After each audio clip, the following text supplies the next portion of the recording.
Hello, hello, everyone. Okay, but let me finish writing an email really quick, and then I'm gonna get into some art fight.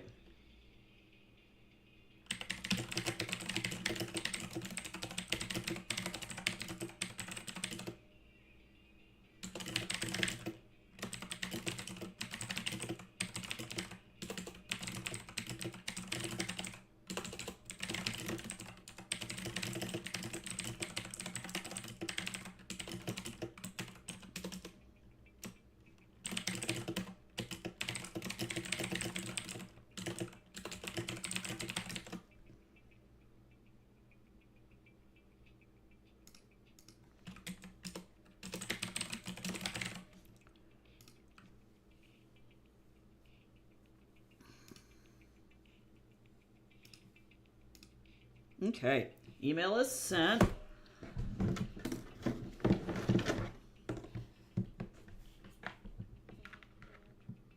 And now it's time to draw. Let's go, let's go. I think last time I decided that Terran was the right model for this character.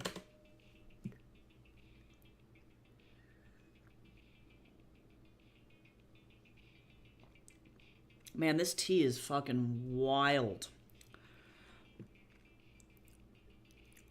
Wild.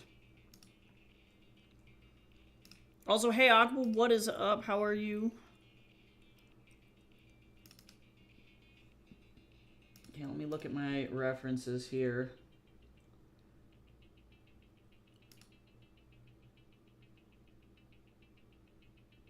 Okay.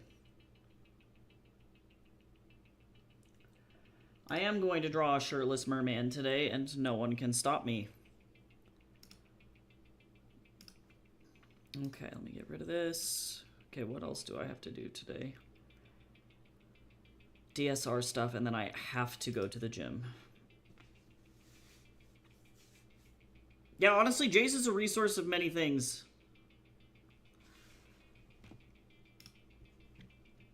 Nice. Live body. Oh yeah, it looks nice. Hey, the anatomy, the posing looks really, really good. And there's good foreshortening too. Looks good. This is the point where everyone constantly asks you, like, oh, is that naked? Is your character naked? And you're like, no, get away from me. And I told you no.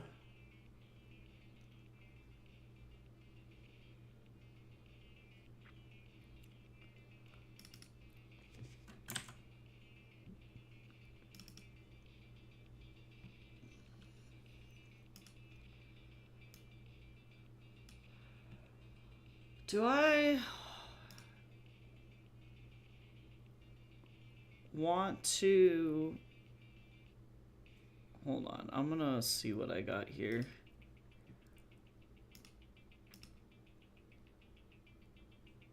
I want to do something more flirty and more fun. I wish to have fun merman.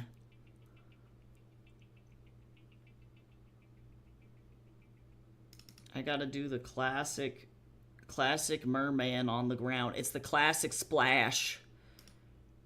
If you know, you know.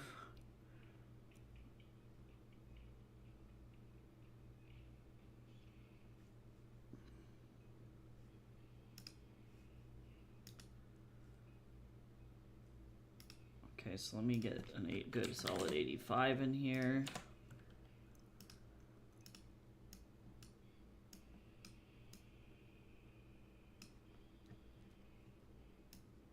Okay, actually,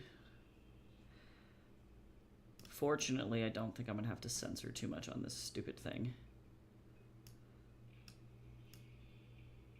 And then I can... This is actually kind of a fun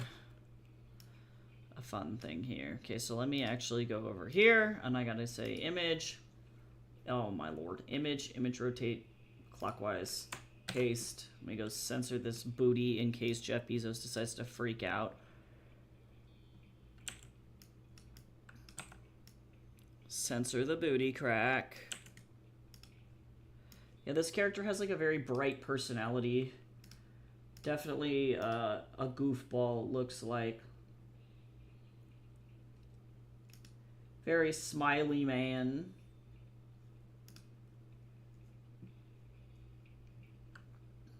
No more booty. No more booty crack. That's all I have to say. Okay, and I'm gonna do this. Not... I think Goose updated the tail. I have like a tail in the Discord server that I need to be looking at, but I'm gonna just lay down my gesture first and make sure everything looks good. Let's see.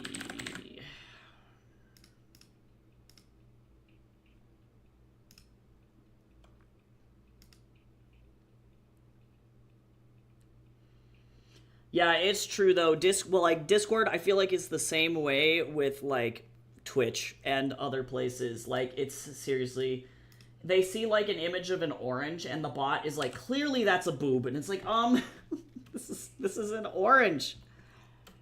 I have had it happen.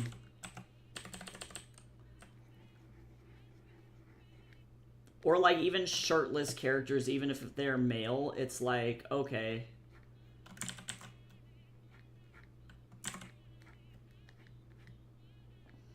Let's see. I'm gonna just lay this in roughly. Plot twist, the Discord is secretly run by Fruit. In the broken glass.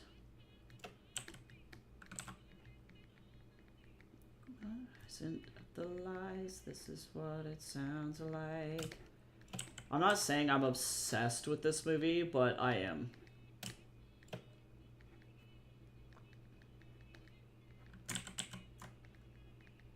This is, in my opinion, the best animated film of the year. I have yet to see something that's better.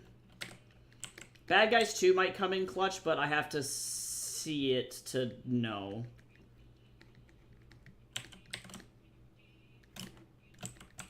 Because that would be, at least as far as I can see from release, the only thing that I think could provide any kind of decent competition.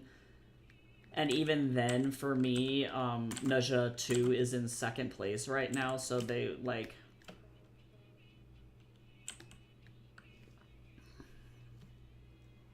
Oh yeah, no, Huntrix and Saja Boys have effectively wiped out the charts for K-pop. Like, they were, like, #1 on K-pop charts, taking out even, like, real people, which is hilarious to me. But it's because the people behind them are actual, like, they're, like, ghostwriters for, a lot of other, like, actual real bands. Like, the girl who played Rumi is a ghostwriter for Twice. And Twice did some of the music in the show. So it's, like, effectively, you're getting, like, real actual industry professionals to write the music, which is why it was, like, that good.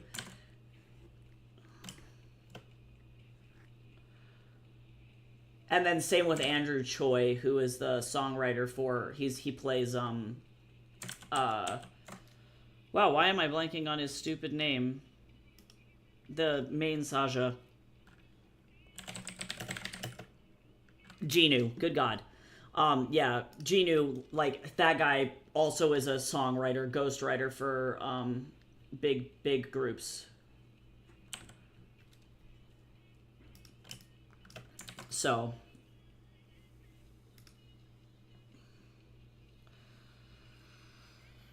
yeah, no, I knew it was going to be an instant hit.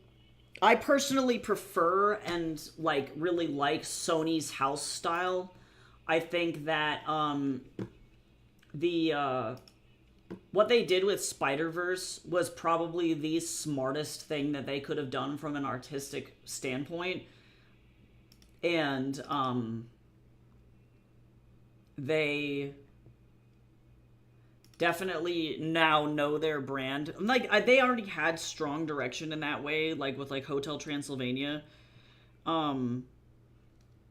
But I think that leaning even further into it was a really smart idea. So I know a lot of people were like, this movie's really unserious. And it's like, well, yeah, it's like a comedy for girls. Like, what did you expect out of this? Like,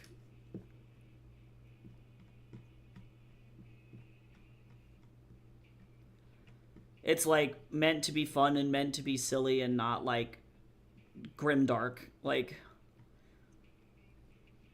I think people were mostly upset about like girls being depicted as kind of gross because, like, honestly, like they low key kind of are.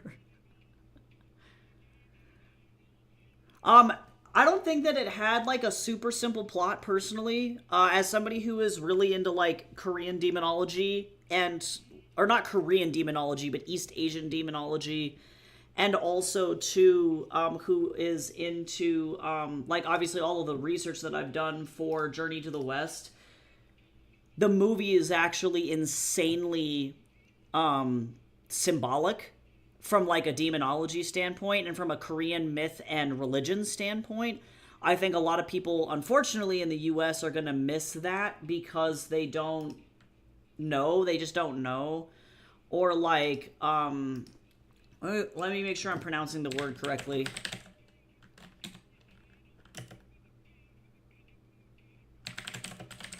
There's this like thing in Korea called Taemyeon, or the role of face. So Taemyeon is effectively like it's like called like saving face in Korea, and it's about how like the like in Korean culture, the act of letting your weaknesses show or not saving face in public is like one of the worst things that you could possibly do. And so if you break that Taemyeon, you are a fucking embarrassment to society effectively. So the movie is actually about toxic idol culture and Taemyeon. It's not just about a girl being like, "Oh man, I feel bad." But then even on like an like even deeper level, the movie could possibly also be about mental health issues and how in a lot of like East Asian cultures, you're expected to effectively not talk about your mental health issues at all and keep that shit to yourself. And that plays into the like Korean Taemyeon idea as well, where it's like if you have a problem, that is not anybody else's problem. That is your own. You're kind of expected to just suck it up and like deal with it. So, from like a multi-layered standpoint, that's where the movie itself it moves from being like, this is just a good movie to this is a great movie. So a lot of the critics that I've been seeing go after it is like, well, we are like really bored of like the girl learns to be herself and be happy plots. And it's like, well, you're not actually looking at it, I guess, from like a cultural standpoint, which is almost just as important, if not more important, than the actual surface plot of the movie itself. Because if that's the case, if you're going to go after that, then you need to go after every Disney princess movie, because every Disney princess movie has the same plot, and they don't have the deeper stuff that's underneath it,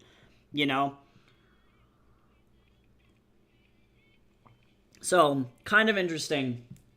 But definitely, like, having worked on Journey to the West, it's so exciting to see more people get into demonology, because that's effectively the plot of my comic, is that Sean is going to be navigating all of these people. I'm just tackling it from, like, a more adult standpoint, where I have, like, adult characters that are dealing with really toxic shit. So, for example, in K-pop Demon Hunters, you have Rumi, who was just born like that.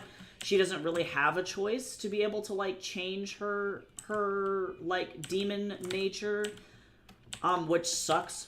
But more realistically, you have Jinu, who did something that was really shitty. Like, he's just a really horrible person.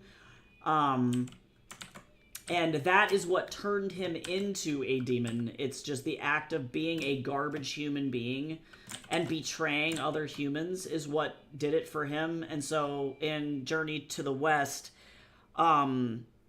like, that is more, and I like, as far as I understand, with Korean myth, it's probably very similar because they used to share the same like cultural notes. Like, it's important to remember that even with Genu, it's less about even him just going and finding his own path. It's the sheer act of, it's heavily implied that he let his family starve to death.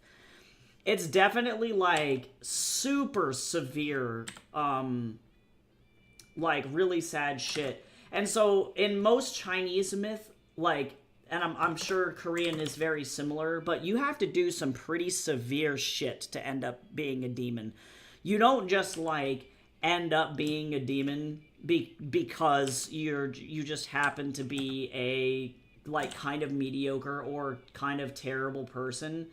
You have to be like really, really shitty. So for Journey to the West, that's a lot of the plot, is looking at people who have done effectively the most horrendous shit of all time, and then they end up being they end up transforming into things that best represent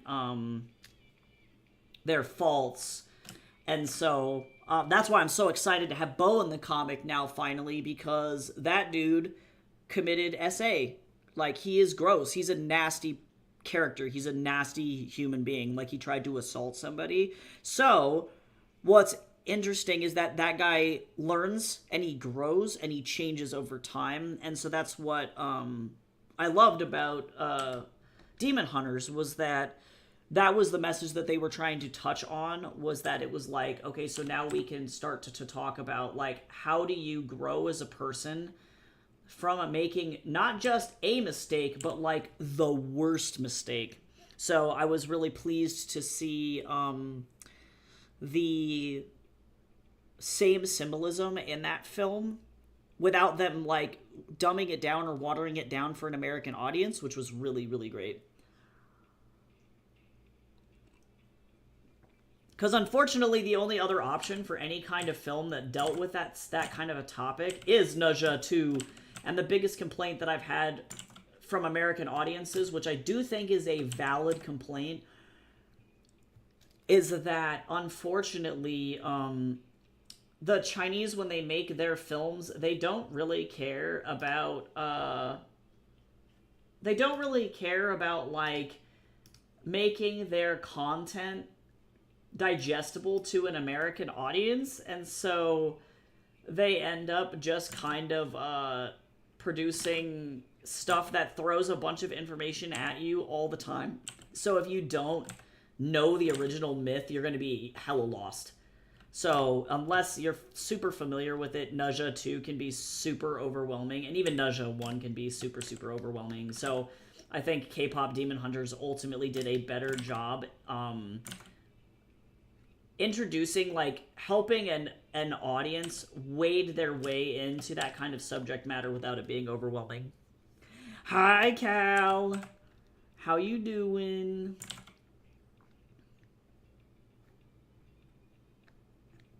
Yeah, Ne Zha 2 can be literally a mythology nightmare. It's a great movie. Like, for me, as somebody who's very familiar with what's going on, great movie. And that's why it did so well in China. Like, because everybody is happy over there and they know their culture and everything is good. So when they watch their own films, it's not confusing for anybody. But over here, Americans are like, there's too much going on, I don't get it. And then they don't want to take 15 seconds to do research, you know what I'm saying? Cal, you drew this man. This man has a full beard, right?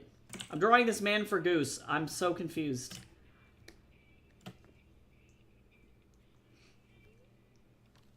Yeah, because for me, I think it depends on the audience. Ne Zha 2, again, Ne Zha 2, I personally, the Ne Zha franchise in my brain, and the entire, God, what do they call that universe? It's by that one specific creator. Zhang Jie is also in that same universe. That particular content is, in my opinion, one of the best animated franchises that we have in the world right now. Zhang Jie was very enjoyable, by the way. You do not have to know a lot about Chinese myth in order to understand or appreciate that story, though if you do, know Chinese myth, you're gonna get like way more out of it. But Zhang Jia was amazing, so good, and that one unfortunately got eaten by the COVID, and that was really sad.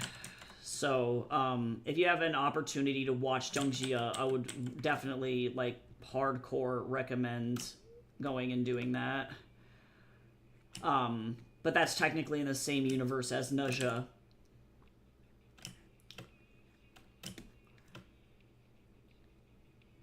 Also, thank you, Cal. You're saving a life. But for like we have to constantly remind ourselves that like America is not the center of the universe. And like I think people have a really difficult time understanding that there are so many East Asian people, and like their myth, their culture, and their like overall like storytelling tools and techniques are going to be in a lot of ways more prevalent than American culture and things like that. And so I'm definitely to the point where I'm just like, if you don't know about it, you just gotta fucking learn. Like, so when people are confused or they're like, I didn't like this movie because I didn't get it, it's like, Google is free.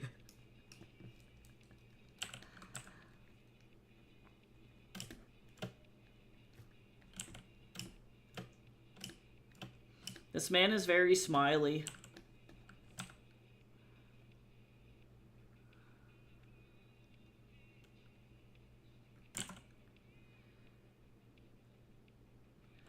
But I am curious to see if the Chinese market is going to, with the worldwide popularity of Ne Zha, if they're going to do anything to make their stuff slightly more palatable for an American audience. So, like, not necessarily dumbing it down, but if they're going to spend some more time in the films that they produce to make the content more understandable, because that would help their cause. It would be very useful for them to be able to have that as an option in case people do want to engage in the content, but they don't understand what's going on. And that's kind of why I'm doing what I'm doing with Journey to the West, because I love the subject matter so much, and I want people to be able to understand. It's like, oh, how do Chinese demons work? It's like, this is how they work. It's just really straightforward. Because we get a lot of like Japanese like Shinto education, I think, from like you're saying, from like anime especially, which is good, but I think that it's been kind of a rough go for other East Asian cultures like China and Korea to kind of get their stuff off the ground here. So I'm excited for things like K-pop Demon Hunters to break the surface, because while Shintoism is a very good base for understanding how a lot of things in like broadly East Asian cultures work, it's not like a catch-all. So it's very cool. And I do appreciate people who like especially watch anime and they actually want to understand, you know, how things work. Because like a lot of the creators that are really, really beloved here in the US, like people still don't know what the movies are about. Like I think about Spirited Away. Like I had to explain to my mom that Spirited Away was about like literally a girl selling her body for sex work in a brothel for gods. And that's what the movie is about. And then her working to get her name back and to mature and to understand like how to, I guess, like go about like being a fully grown adult. And she was like, what? And I was like, yeah, yes, that is what this movie is about. Also about restoring the balance between your spiritualism and like ancient forces around you as well. Like understanding that like there's a lot going on in the world that you don't know about as a child. You know, you have to kind of like come to that realization. She was so confused.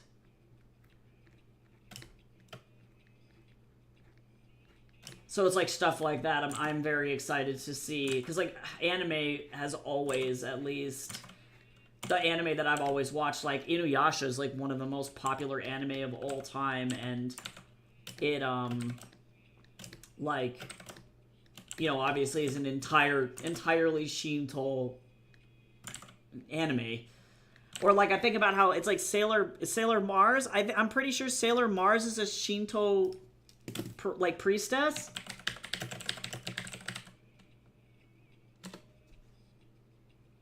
Yeah, she's a Shinto practitioner. Yeah, like, look at her. And, like, if you watch Sailor Moon, you're not gonna understand, like, if you don't know anything about, like, East Asian religions or cultures, you're not gonna understand why the hell she's wearing this outfit. Google's free. That's all I have to say. I'm not even that big of a Sailor Moon fan, and I was like, I'm pretty sure Sailor Mars practices Shintoism. How long generic romance world building was insane. I wish I had more time to watch anime. I do not, because I effectively, like, the only time that I watch any kind of, like, East Asian media is if it's in a short format. I have it in the, like, I don't do English dub at all. Just because I don't like the way a lot of English dub sounds. Ghibli's kind of the exception for me in some cases, but I don't do that super typically often. So that means that I can't listen to anime and work at the same time because I need to be able to read subtitles.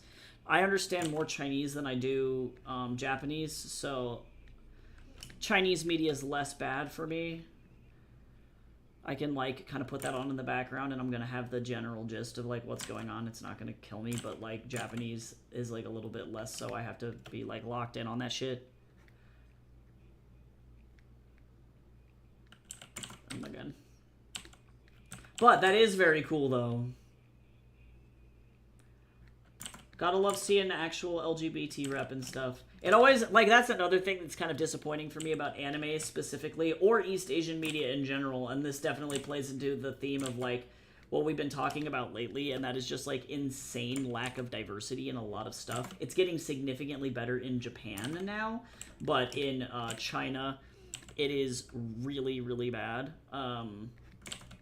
And so that's the main issue that I have with a lot of anime. I still have issues with it, and will still run into problems where, like, you'll get blindsided by cultural insensitivity randomly in anime, and you never know when it's gonna, like, jump out. And so that just makes it really annoying for me to watch. And the anime can be a perfectly good anime. It can be, like, an exceptional anime. And then randomly you're just like, oops, racism! And then it's just, like, really bad. You have to just kind of, like,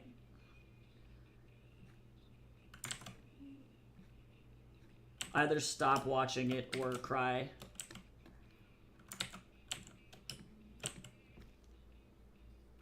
Yeah, I personally have not seen a single anime with LGBT characters in them, but that, again, is because I don't tend to watch a lot of anime, especially lately. The anime that I grew up with in the 90s definitely had a lot of, like, queer themes in it, but nothing was ever, like, 100% like, yes, this is a gay character. Like, everyone is fairly certain that, like, the two Sailor Moon characters that are violently gay, it's like Sailor Pluto and Sailor Uranus, I think, violently gay. There is no other way that like, I don't foresee any other way that goes. There's no way. If you deny it, it gives off, like, and they were roommates, and I'm like, I don't think that's how that's gonna go.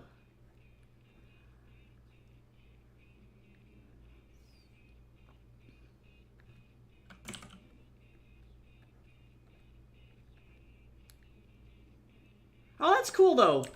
I love it when they do that. Like, it's super nice when it does happen. It's like, yeah, this is great, and I actually don't like any of these. It's nice when it does happen, but it's also just as difficult to find, like, LGBT representation in media in the US that's not just like, oops, we killed the gay character. The last show that I watched that actually is fantastic. Oh, and I need to finish watching it, actually, because it came out. The next season came out. I know what I'm doing today. during work is Goosebumps. The R.L. Stein's Goosebumps. They did a reboot of it, and it is incredibly good. And there's a great gay character in it. He's very cute, and I love him. He's like low-key kind of obnoxious, but he's great. And it's very normalized. Like, none of the plot is about him being like, oh, I'm coming out. Like, it's just like... He's just... It's just, all of his friends are like, that's fine. Like, nobody really cares. And it's very refreshing to have, like, a character where it's like their entire personality is not, like, coming out or being traumatized or getting bullied for being gay. It's just like, he's just gay. Is there any life on Mars? Is there any life on Mars? Is there any life on Mars?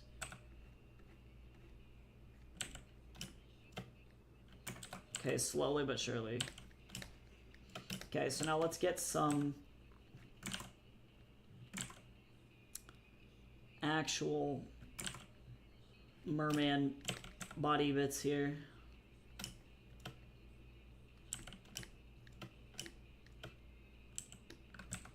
She needs to go to California. Does this character have tattoos on their other shoulder? Yes, but I don't know what they look like. Goose. Goose, why?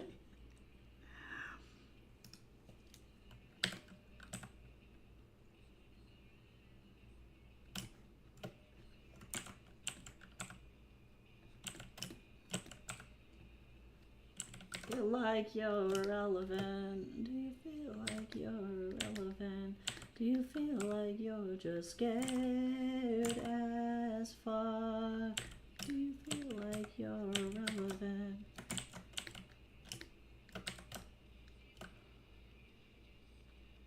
Yes. Cal, how do you how do you lead with they're building a smiley face across the road and then expect us to not want to look at it? What do you mean? Any life on Mars? Is there any life on Mars?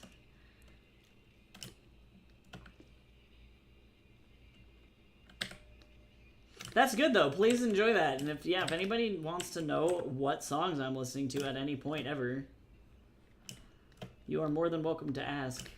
This is just a random selection of my liked songs.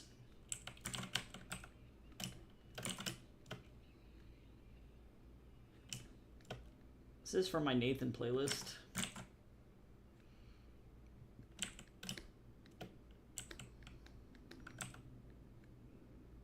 That's kind of how I've been feeling lately, honestly. That song really hits.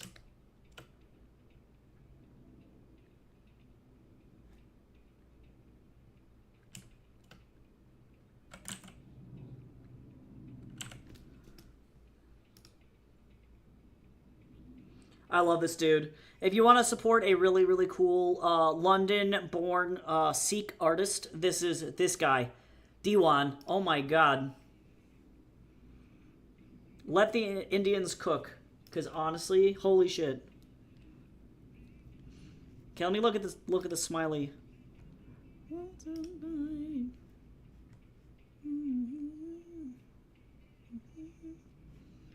Oh, smiley face hasn't been uploaded yet. Just kidding. I'm okay. Memories of you and gold.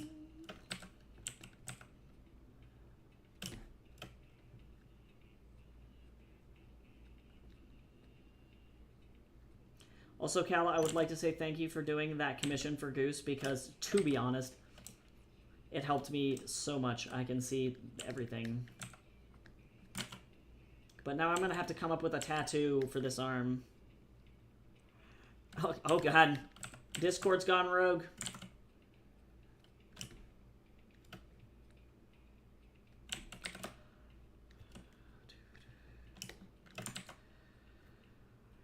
I'm hoping I'm getting this personality correct, because I don't know what's going on. Okay, let me see this thing. Oh! I love how somebody just ran over there and was just like, doot doot, smile. That is funny, though. I do love that.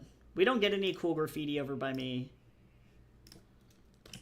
Although there is this guy that lives near us, and his tag is nouns. And it always makes me super fucking excited when I see nouns' tag anywhere. Because, like, I don't know. It started out as a joke, and then now I'm like, oh my god, I wonder if Nouns is doing okay. And then all of a sudden I'll see a new tag by him, and I'm like, Nouns! And I just scream. It's always exciting to see how far he goes. I'm like, where will Nouns go today? It was probably one of the guys building it. I love that so much.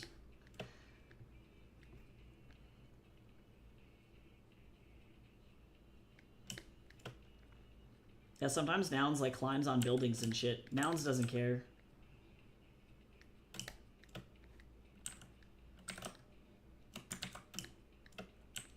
Okay, this man is starting to become very cute.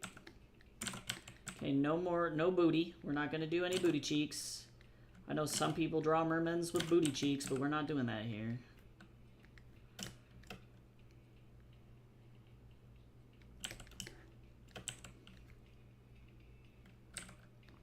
I believe in you!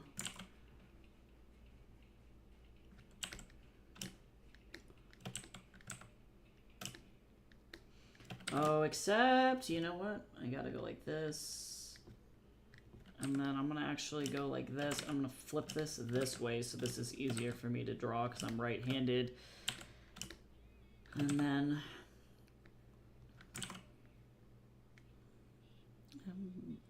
good enough, but good enough.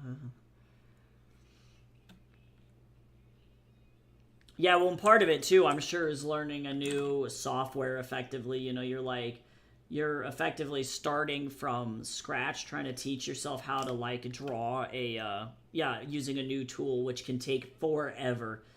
Because people are like, how did you get so fast in Photoshop? And it's like, well, I've been literally drawing in Photoshop since I was 5, like, legitimately. So that's no joke, 25 years of not necessarily drawing with a tablet per se, but like drawing in this like program or a similar style. And granted, like CS2 was a lot different than CC, clearly.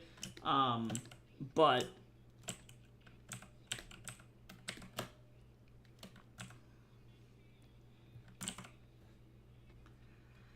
it just takes time. It's just one of those things. Yeah, layers are great. Yeah, I find that a lot of my digital painting students, when I go to teach them for whatever reason, they just don't use layers. And I'm like, guys, please, like, this is for you. Like, you can use these. This is a super helpful tool. Like, please just use the damn layers. Okay, just kidding. The butt just got eliminated. Nuked.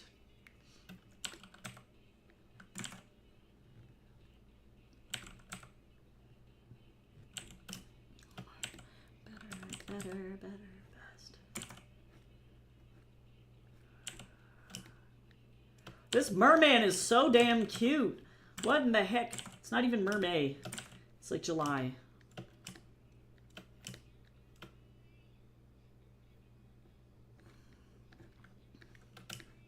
Yeah, layers are amazing.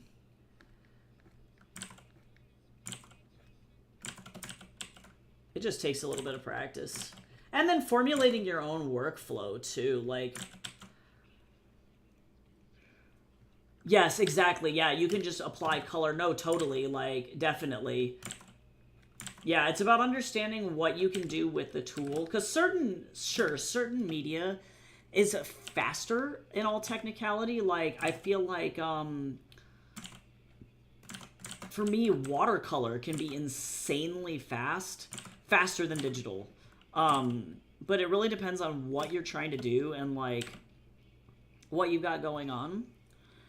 They hear painting and assume no layers allowed. Yeah, and in some cases we want to teach them how to paint without layers, but, like, it really depends on what you're doing, you know?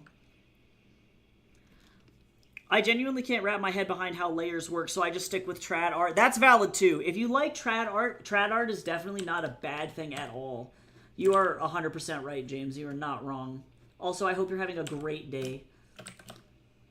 But yeah, layers for me, effectively, like, because I was an animation person, I'm gonna actually flip this horizontal here. There we go, that's better. Because I'm an animation person, I think about how effectively the way 2D animation used to be made on cells, so that would have been either anime or traditional American animation, and that's how it kind of works in my mind, is that you have effectively a sheet of plastic, like cellophane, and for my style in particular, I've worked with like Yupo paper. Yupo is a type of plastic that is normally used for industrial architecture, and I've drawn in pen and ink on it, but it's pretty much, it's like effectively transparent. And so for me, this is very, very similar to drawing on Yupo. So if I had a sketch, my sketch on a piece of paper, this red pencil on a piece of paper underneath, and then I went with the Yupo over top, and then was drawing in a pen on top of that, and then having layers of acrylic paint on plastic between is like the color, if that makes sense. That's at least how my brain breaks it down anyway. But it's really cool. And honestly, trad art is very, very valuable. A lot of the times my students can't really do either. They're not very good at trad art or at digital art, so that's where it becomes very difficult.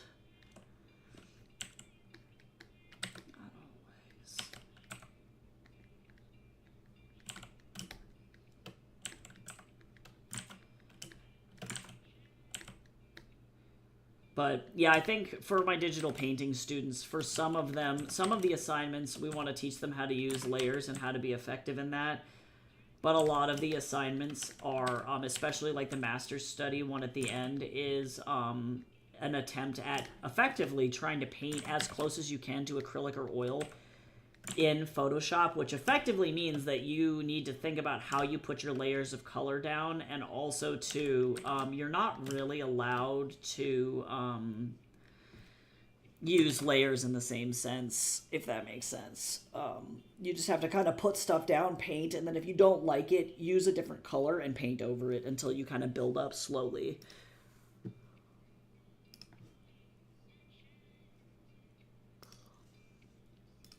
But I don't like painting that way. I've done paintings in that way. Let me see if I can find stuff where I've done that.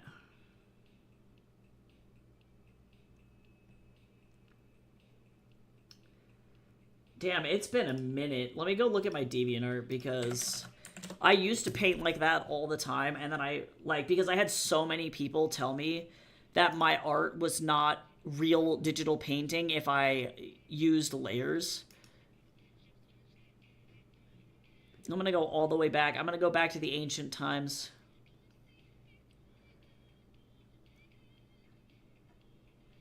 Oh, like this. This is a good example. This one actually started as a traditional sketch, and then I did an entire digital painting over top of it, all on one layer.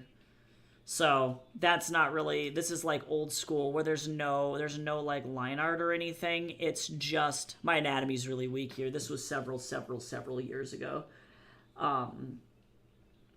But yeah, this was all one layer.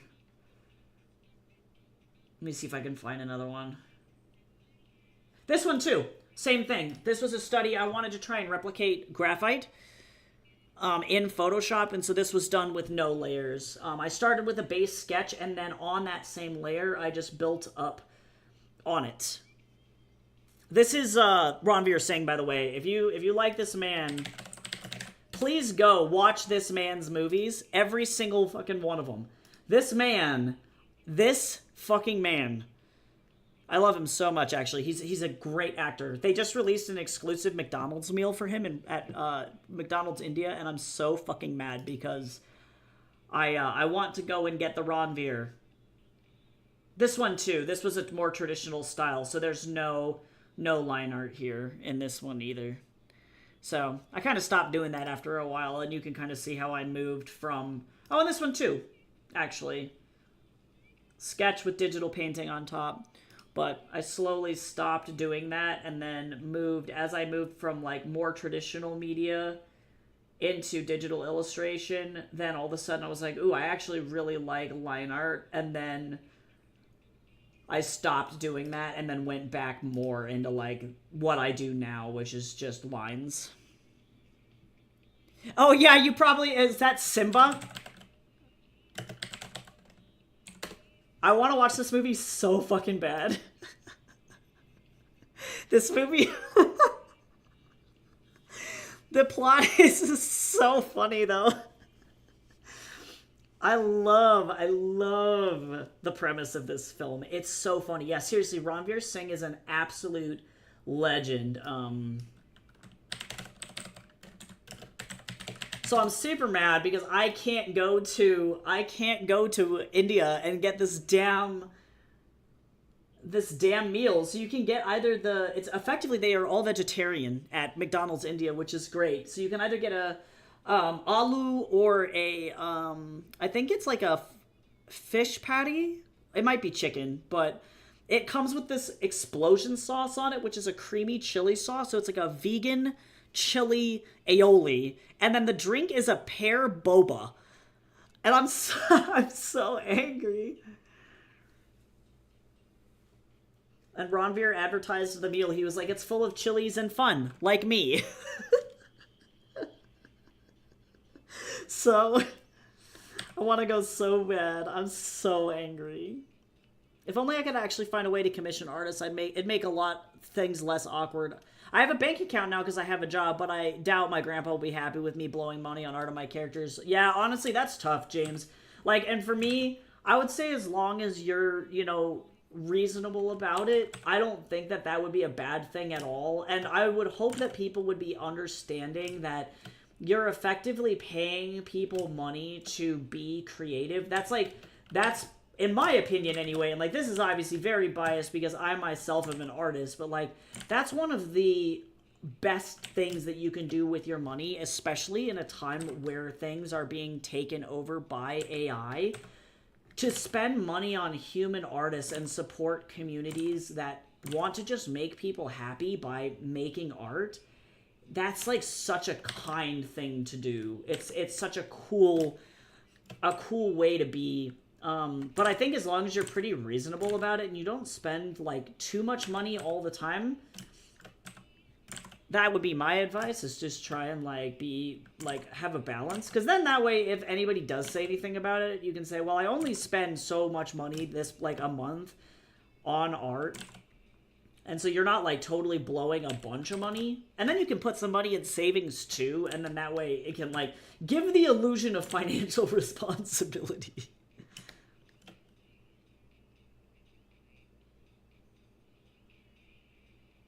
Yo! 4 p.m. DIA. Let me know. I don't know what I'm doing on Sunday. I might actually not have the car. My husband works that day. Oh, I missed the first message. Oh, I see. Let me see. If this is out of nowhere, but would you consider drawing an attack of one of my characters? Oh, yes. Oh, are you on Team Crystals? I can do a friendly fire, James. Let me see. Send me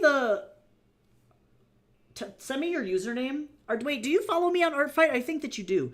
Let me know, because if you do, yes, I can definitely do a friendly fire. I'm doing currently, I want to finish off all of my official attacks first that I have. But yes, definitely. Especially because I know it's expensive, and that's what's kind of wonderful about Artfight. But thank you for letting me know that there was another message up there, because the chat moves fast sometimes. Yeah, cool. Yeah, I'll put it on my list of things to do, because I have 2 attacks to get through, and then, obviously next week is the last week of Artfight. So I'll still be doing Art Fight stuff on both Monday and Thursday of next week. So yeah, I only have 2 right now. I have this one from Goose and then one from you.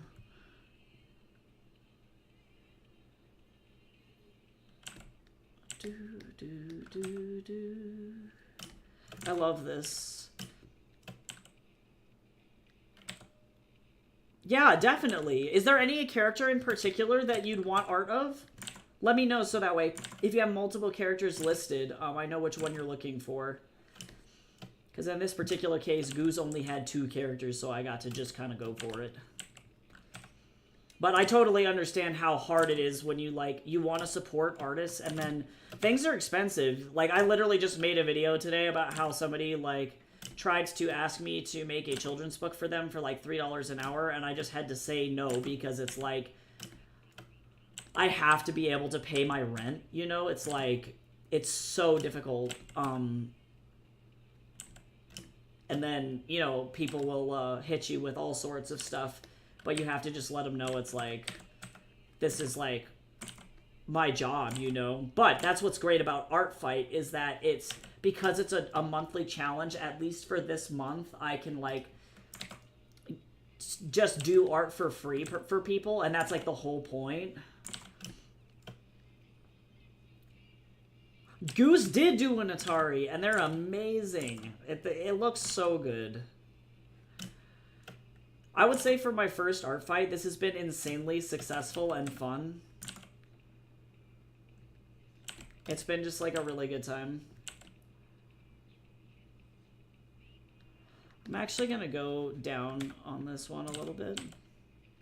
I don't have any preferences, no. Like, I'm always looking to challenge myself. Like, I realize that this character is not only a merman, but has tattoos. So, I don't mind drawing things that are out of my scope, typically. So, or if you have things that are like in a specific style, because I know you've like mentioned Sonic the Hedgehog OCs and things like that before, I definitely don't mind drawing in other styles. Honestly, Mr. Meow is a legend. Absolute icon.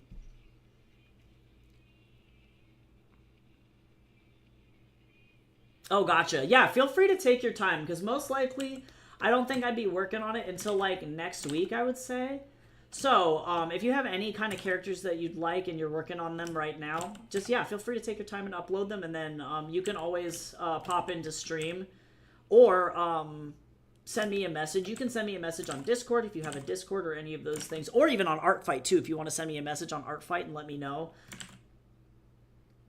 I can't remember if there's like a DM function on Art Fight or not. I'm like, is there? Okay, this is working. Oh, that was a good curve, but in the wrong spot. There we go. God, wow, this tea is really good. Cal, you need to get this tea. I don't know if you're still in here, but you need this tea.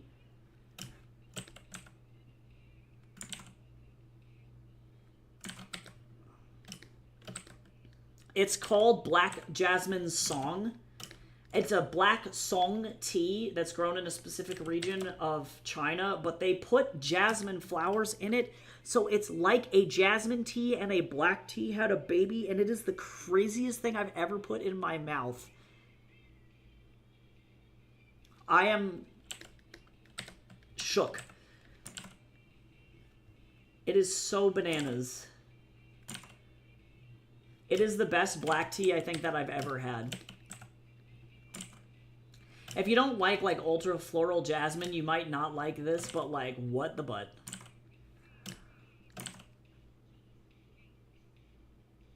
Oh, yeah, that's totally helpful. Yes, definitely, James. Thank you. Yeah, that would be awesome.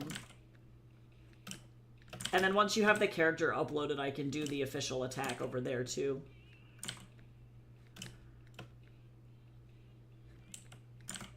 Toy House is great. I haven't been over there in a while, but I definitely appreciate it. Oh, that's nice. That's cool. Cool, cool. I love that they have a PM feature. That's so useful. Thanks, Art Fight.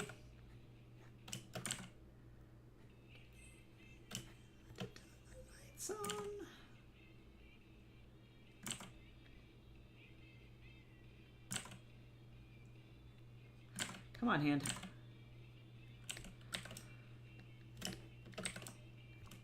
Look at this little pokey boy. Little pokey man.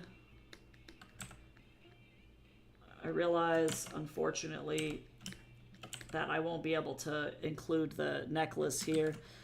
Alright, so now I need to have this tattoo.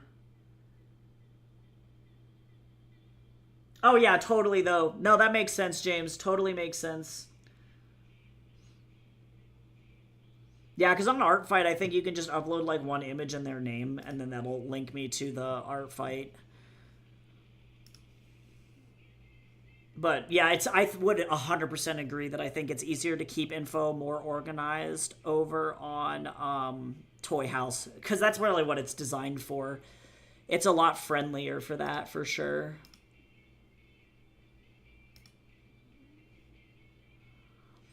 Okay, what am I doing with my life? Okay, let me go see if I can find some tattoo images here.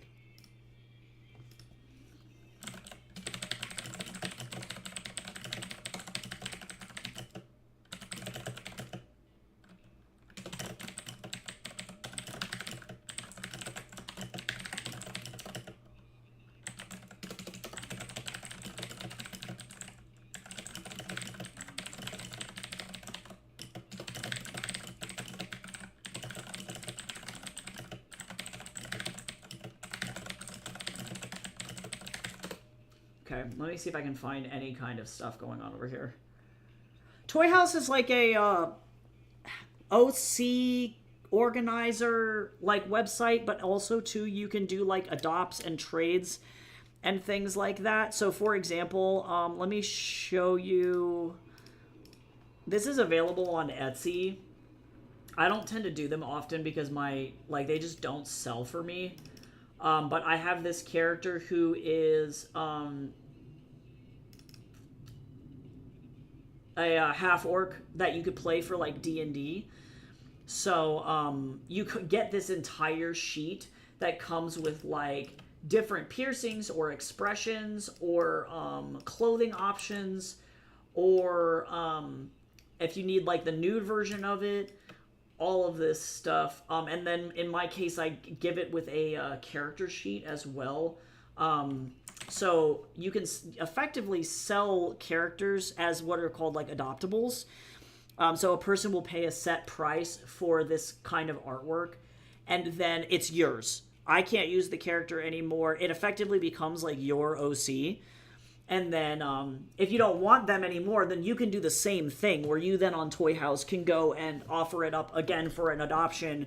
But what's nice about Toy House is it keeps track of who the original creator was, where the art goes, who has sold it, how many characters have like been there, like how many, like, you know what I'm saying? It's just like you can also just list your OCs there, but like James was saying, you can kind of keep everything organized, like all the data about your character, like their backstory or like OC information or things like that is like super good. So it can be just very helpful for like having that content all in one place. But yeah, you do need a friend code though. You can Google on Reddit. Sometimes people share their codes. I don't know if I can generate a code. But yeah, it's like invite only. Yeah, people are pretty open. Yes, you do need one just to make an account. I'm assuming it's to keep like it from being flooded because it's an indie run website at the moment. It's like very small. So I'm not really like 100% certain like why it's under a lockdown like that, but I do assume it's for server protection and like flood protection reasons.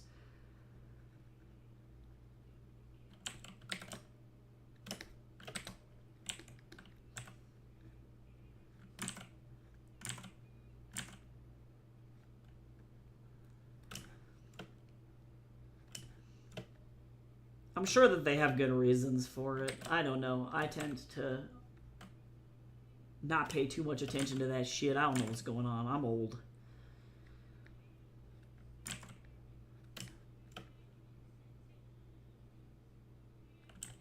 I've never really been in a community like that's been anywhere near as cool as you guys, where people have actually cared about my OCs. So like I don't really have that much of a need for Toy House.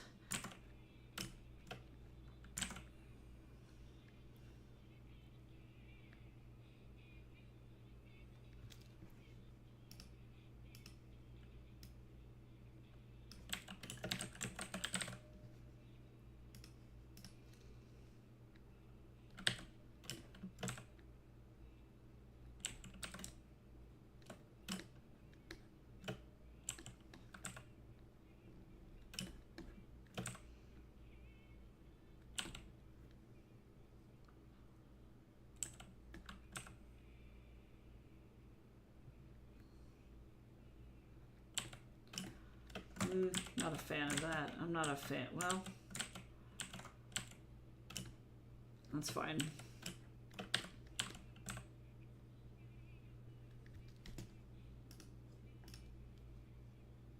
Oh yeah, to keep out bots. James, that's a good point. Yeah, good point. Well, and also too, because people have all of their original art up there of their OCs, like it would be a huge bummer if somebody came in there and then just started stealing everything too. So I'm sure that would be really, really lame. Oh, and it's run by one person. Yeah, so I'm sure it's definitely, yeah, it seems like it's multiple reasons there. Yeah, I can imagine everybody's really hyper aware of just people stealing other people's stuff for no reason. So it's super annoying when that does happen. Only people who have paid profile can generate codes. You can ask around. Lots of people give them away for art because the accounts keep generating 2 codes a week or something. Oh, I see, I see.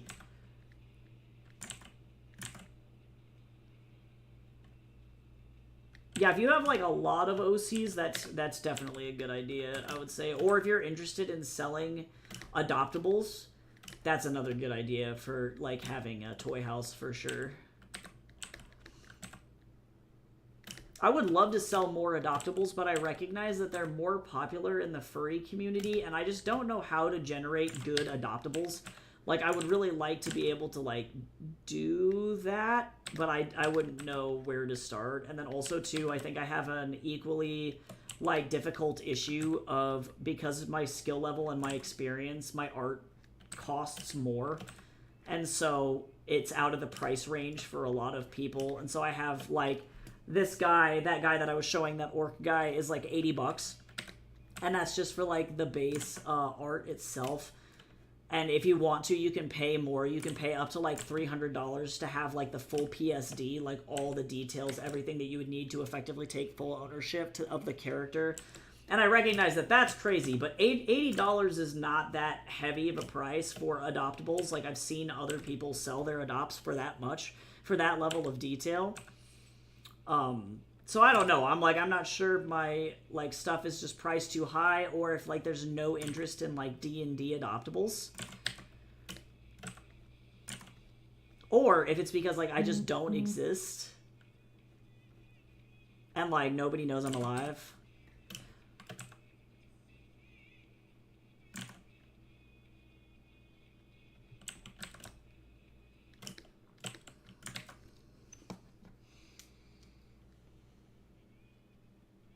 Yeah, an adoptable was $90. Yeah, see, so it's like pretty normal. Like, yeah, so I don't feel like mine is like that out of range.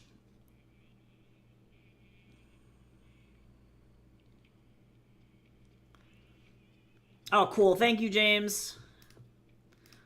Oh, yep, I got it. Nice, nice. Cool. Thank you so much. Yeah, I will definitely, as soon as I'm done with these attacks, I will work on those, or on that illustration. That's exciting.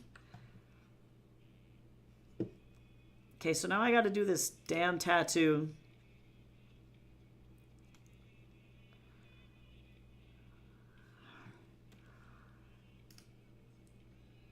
Okay. This is like Rolo levels of bad. Actually, no, it's not. Nothing will ever be as bad as Rolo. Just kidding, I'm a liar.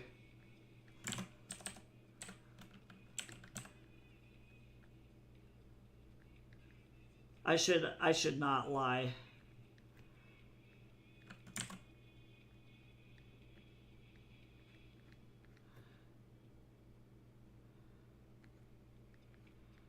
Nothing will ever be better than Rollo. Honestly, he's a monster.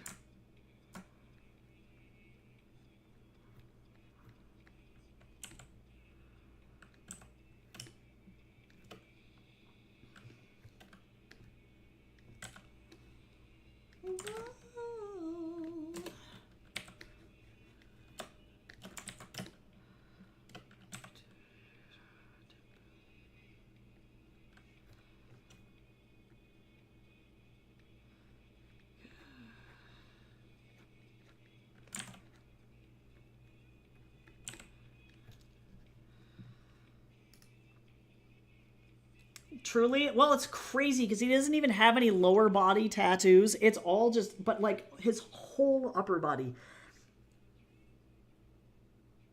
He is so cute. No, this character is literally so cute. Goose really knew what was up. Goose did the most. Goose creates great characters, though. I really love doing commissions for them because all of their stuff is just always so wonderful. Also, everybody should hydrate. Make sure you drink some kind of stuff to not die.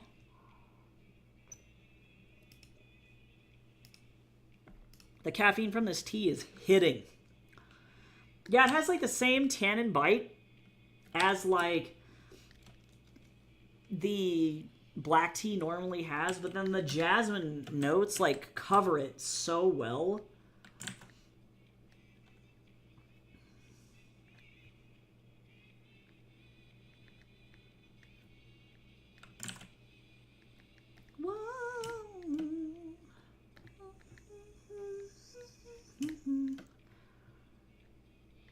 Look at this little fish. Look at that little fish. He's a fish. I'm fine. Everything's cool. And then I'm gonna go in. We got like some seaweed pattern. Oh my god, the best song on the whole planet.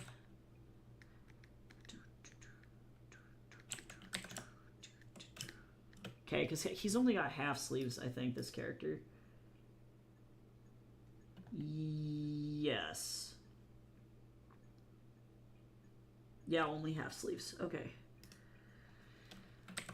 And then this other arm doesn't really have a lot of tattoo detail on it. So I'm going to do something. I'm taking artistic liberty here.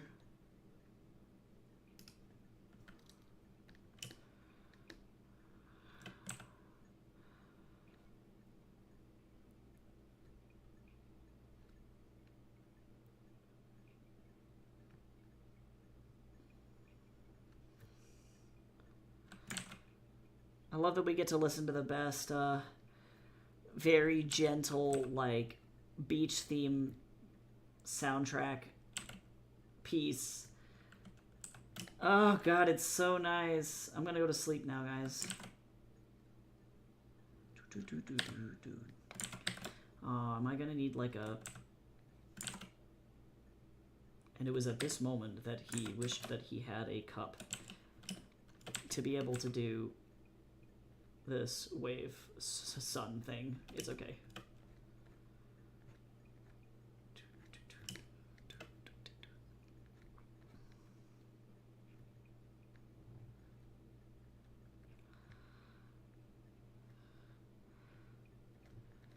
I'm gonna do like a little beach wave thing.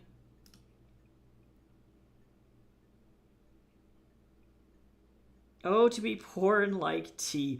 Yeah, and this, I shit you not, I try to not do this to myself, but I like constantly, I'm like, man, wouldn't it be crazy to order some really expensive tea?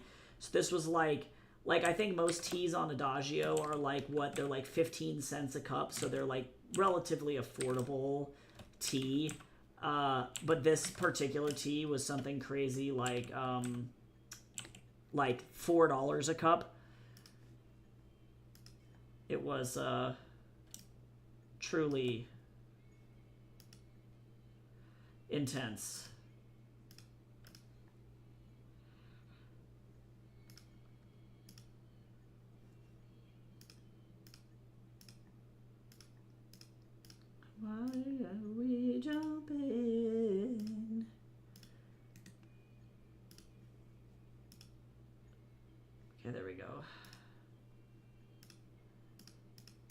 Okay.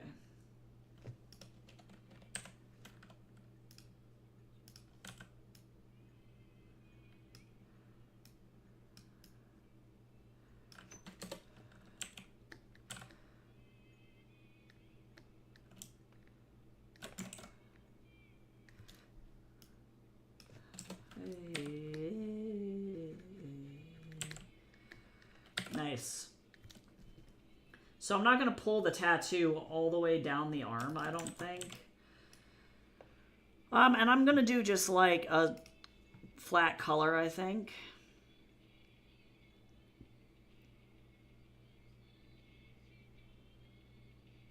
Oh, you should try out, Aqua, if you want to get like a really nice chair. This is definitely not an ad, not sponsored.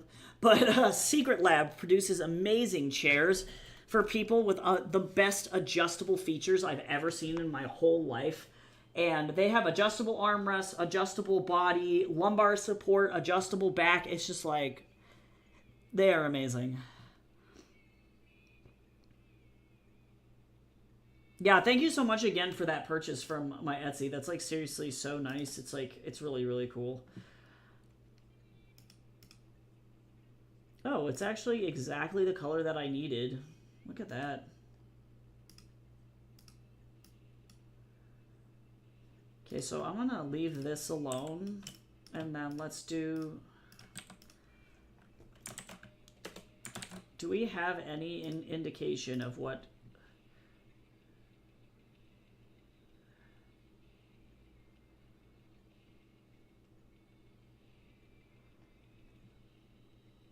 Okay, so here's the problem, is that we have colors for his tail, but I don't have colors for the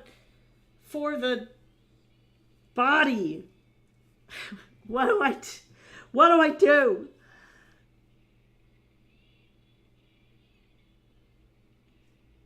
Yep, that's the one.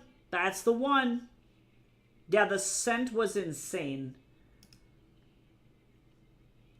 And actually, you can still get the $6 sample, which ends up being pretty okay. But, like, yeah, a $94 tea tin is bananas. But it's wild. This is definitely the best jasmine tea I've ever had in my whole life. It is really good.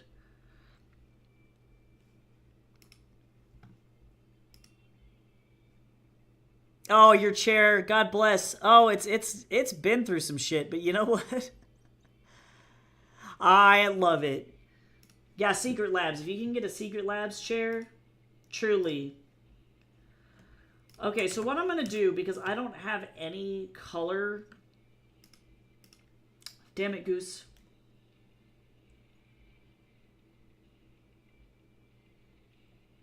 Oh, wait, Cal, do you have color? Cal, wait. Wait. Wait. Are you going to save my life? Oh my god, you're going to save my life. Thank you. I'm going to start with at least, like, orange, because I know that that's on here. We're going to go with that.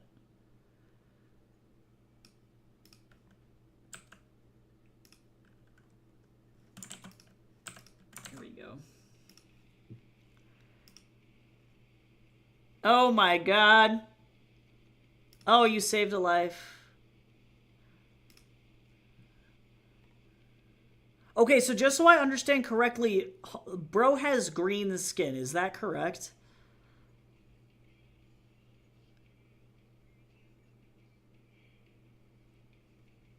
Green skin, ginger hair, is that what I'm looking at? The image is low-key, low-res, and I'm trying to read. Oops.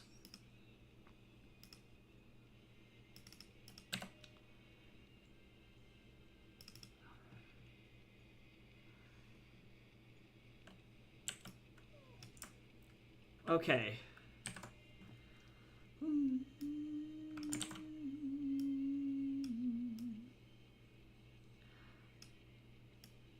What a wild color combo. Okay, great. hopefully this is not going to be too, like, seasick green.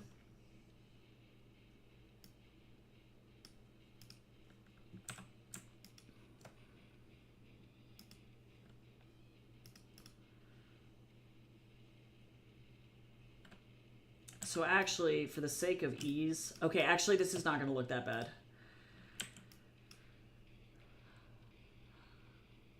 Okay.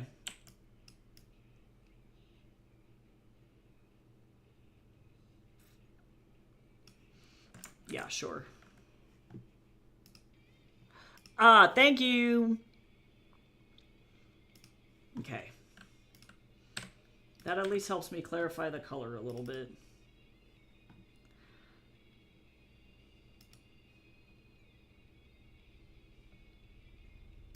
Plot twist, you had a donut all along. Okay.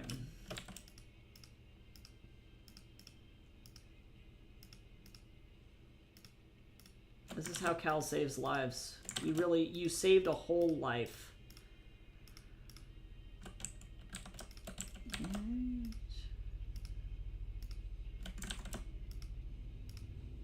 Hello?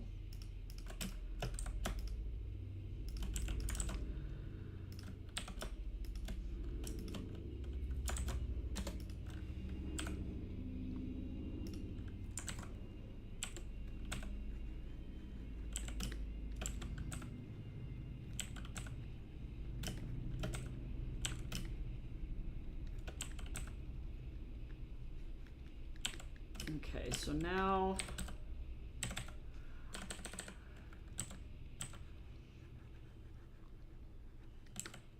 I'm going to...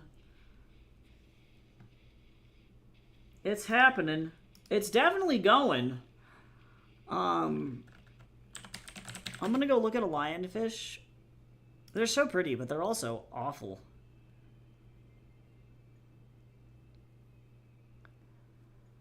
Did you know that lionfish are, 1, invasive, which is a bummer, but then 2, because they're invasive, you can kill as many as you want, and then you can 3, turn them into leather? I did not know these things.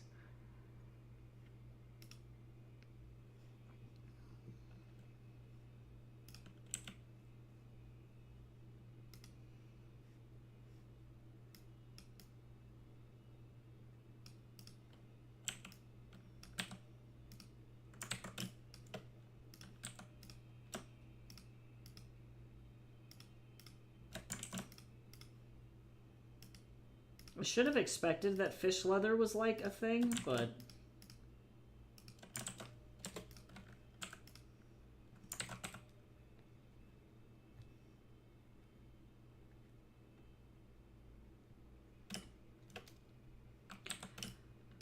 Alright, so this is where this starts to get low-key kind of complicated.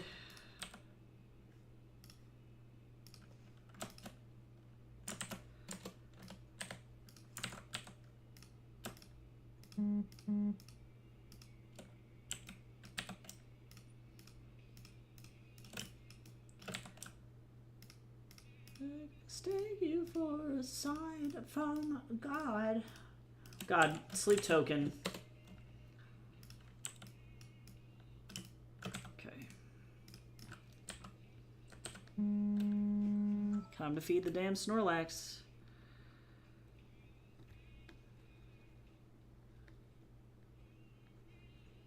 Okay, and then I need, like... Interestingly enough...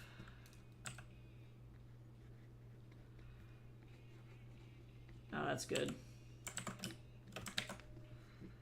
It's kind of translucent, to be honest. Lionfish are awful, though. They are awful, for real.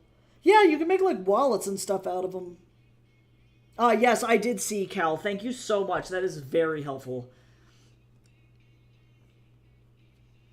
Yeah, there's this guy in the UK that specializes in, or maybe it was Australia, that specializes in doing, lionfish farming for leather, because especially in Australia it's like really, really bad, and like people will just randomly, unfortunately, step on lionfish, and then it's like the worst thing that's literally ever happened to them. Because lionfish, again, they just high-key suck.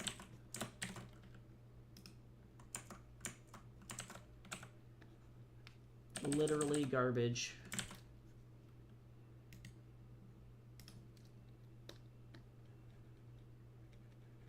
They're beautiful, but because they have like 0 natural predators in some cases, they're just like, time to stab people, and it's like, no, we don't want you to do that. You little chicken nugget. I don't like that.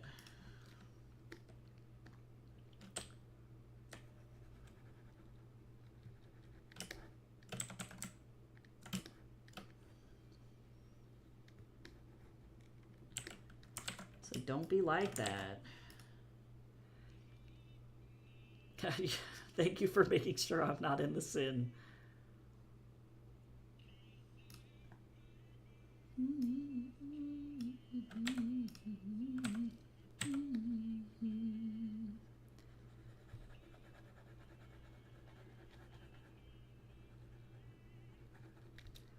Okay, let's see. I think the end of the tail is lighter white.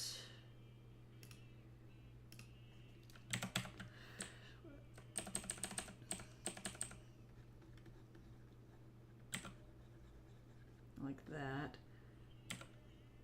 And I'm going to also do like this and do this inverted. Okay, so this is fun.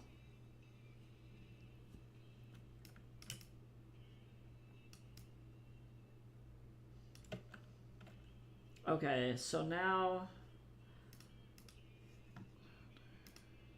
Oops. It's like light white almost. I'm gonna go even brighter than this color. And these are almost like airbrushed.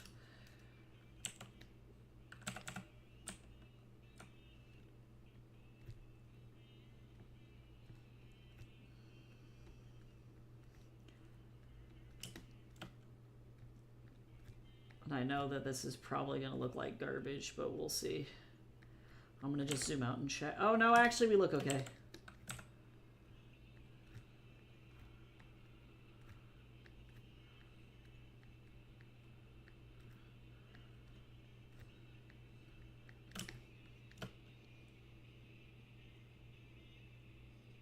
And then there's going to be like darker spots too, but I'm going to do that in solid, not in this like airbrush color, because this is like the only one that has kind of this airbrushy quality to it.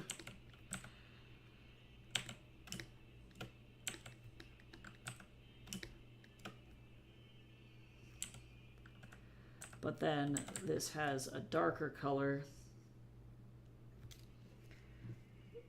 And then the lionfish itself is going to maybe have some darker stripes on the tail, because that makes sense. And I'm going to go like this, and it's going to be redder.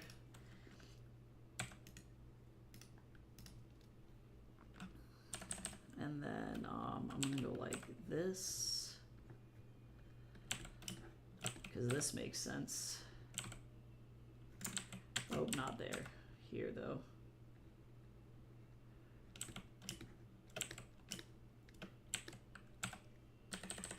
I'm going to actually do this in a new layer.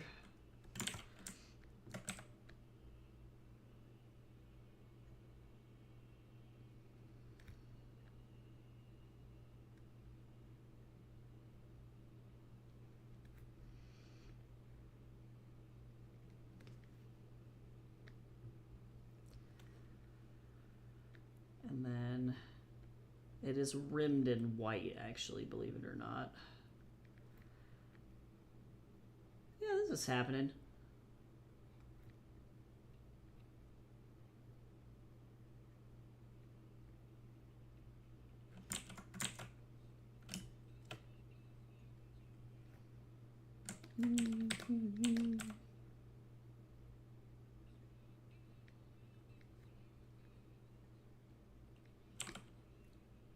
Yeah, pretty.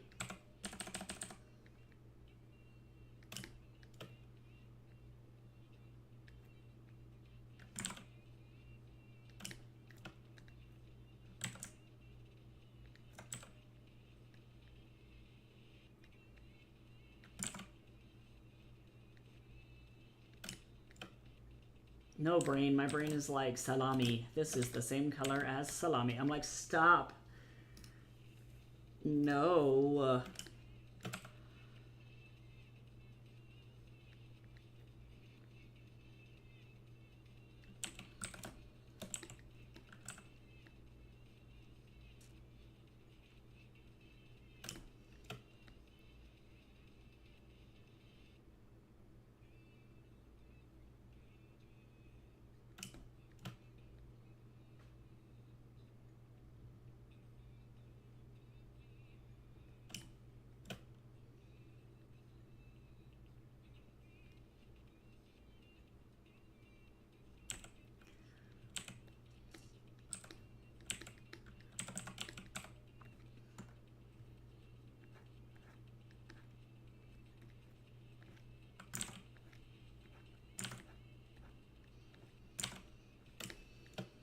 I really don't want to grade my students' work today, y'all. I don't know what to do. I'm like getting really burnt out about that whole thing, but I need money. So I can't just be like, I don't want to do it.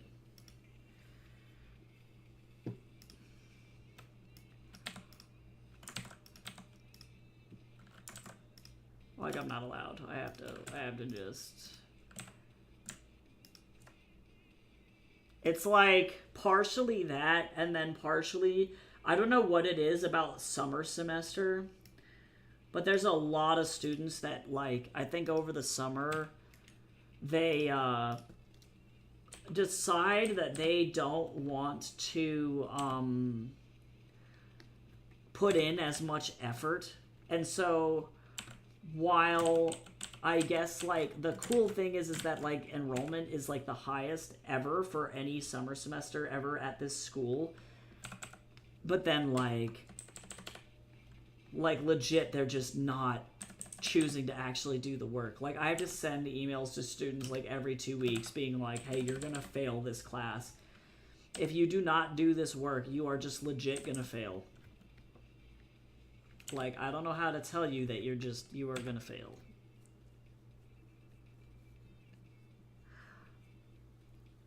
So, and like what sucks is that it's like I don't know how to tell these students that it's like you're literally paying, you're taking $11,000. If you decide to like do that for a semester, you're taking $11,000 and lighting it on fire. Like that's something to always keep in mind and remember if you're gonna do college, is that like, you know, it's just one of those things where every semester, unless you withdraw at the right time, which is totally fine. Like if shit comes up and like you gotta withdraw, like that makes a lot of sense. Like it doesn't even matter. But like if you choose to sit in the class and not do the assignments and just let it burn, you don't have to go to school over the summer. Like that's a choice that you can make to go and do that. But if you don't do your assignments at this particular school that I teach at, it's like $11,000 to $12,000 just completely in the trash. So I'm just like watching this happen and I'm just like, fascinating.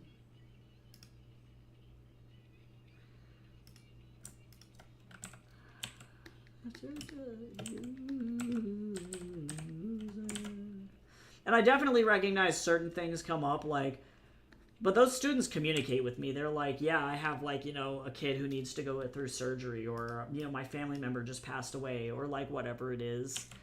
And I'm like, that makes sense. Like, that's totally fine. You know, like, I understand, like, life is really hard and not fun, and sometimes shit just happens. But, like, why would you do this? Why would you do this if you don't do your homework?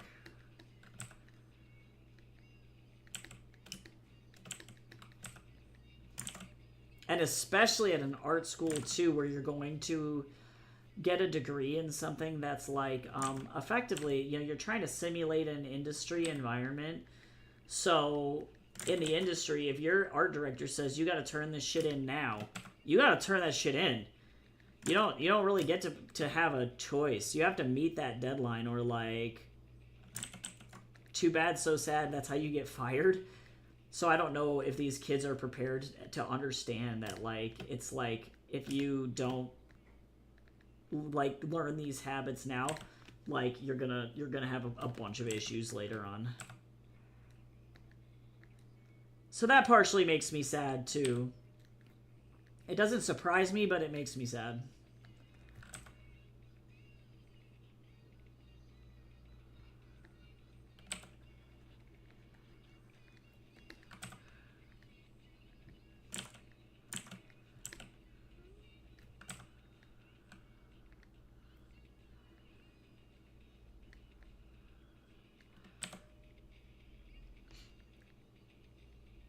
Uh-oh, you nailed it. Sometimes that happens. Sometimes you just gotta roll with it. You're okay, you did it.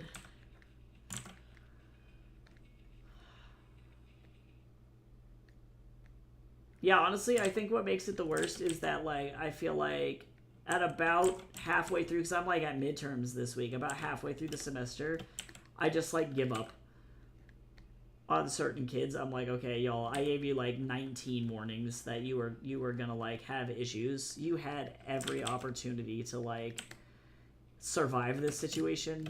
You did this to yourself. I'm like, throw them to the fire. The sacrifice.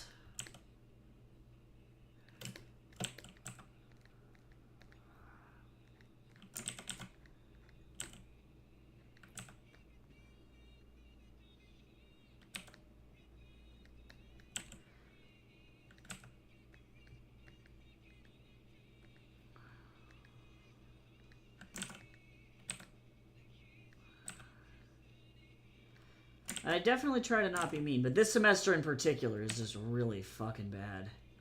Really bad. I don't know why. I don't know why. I couldn't tell you. I don't know what changed this semester in particular, if it's just like summer. And this is my first summer semester teaching, so that might just be a trend for summer. But like, damn. I know that when I did summer, I didn't really do this. I just kind of treated it like a normal semester and just went for it.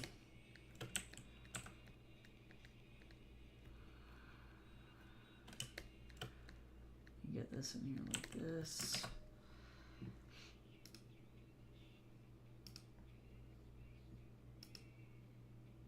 Very nice. Looks good. Looks good. It's happening. Oh yeah, no, I totally agree though. And it, like, summer school's not for everybody. It's just about knowing what your limits are. Like, if you'd rather, like, take summer off and then go work for a semester, like, I don't think that that's a bad idea at all, because it gives your brain a good break too. Like, school is not easy. So if you're, like, pushing yourself too hard and you're just, like, ramming through school without adequate breaks, you can also burn yourself out really, really bad. And I think that's what happens to a lot of students. And that might be what I'm seeing now, is just, like, really bad burnout combined with the really bad illiteracy, like, reading comprehension rate. Because sometimes it's, like, English, or, like, people who speak English as their second language, and so I'm like, oh, that's totally fine. Like, I recognize what happened here, but most of the time it's because people are, like, not reading.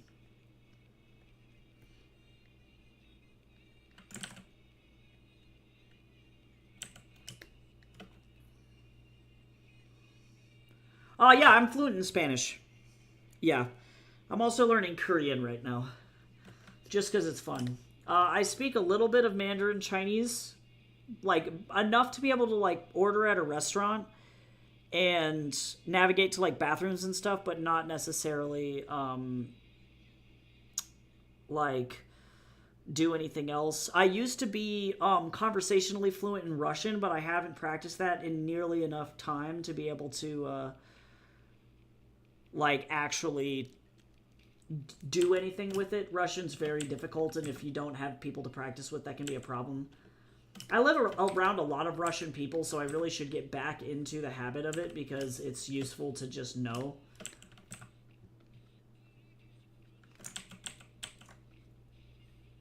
But Spanish is definitely my strongest.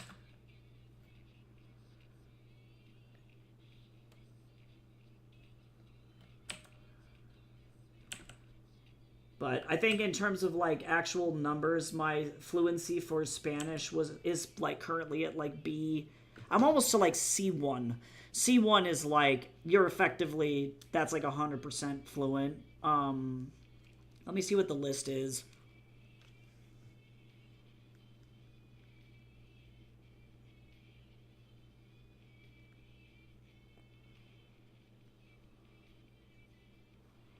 I think I was considered at like A2 for Russian.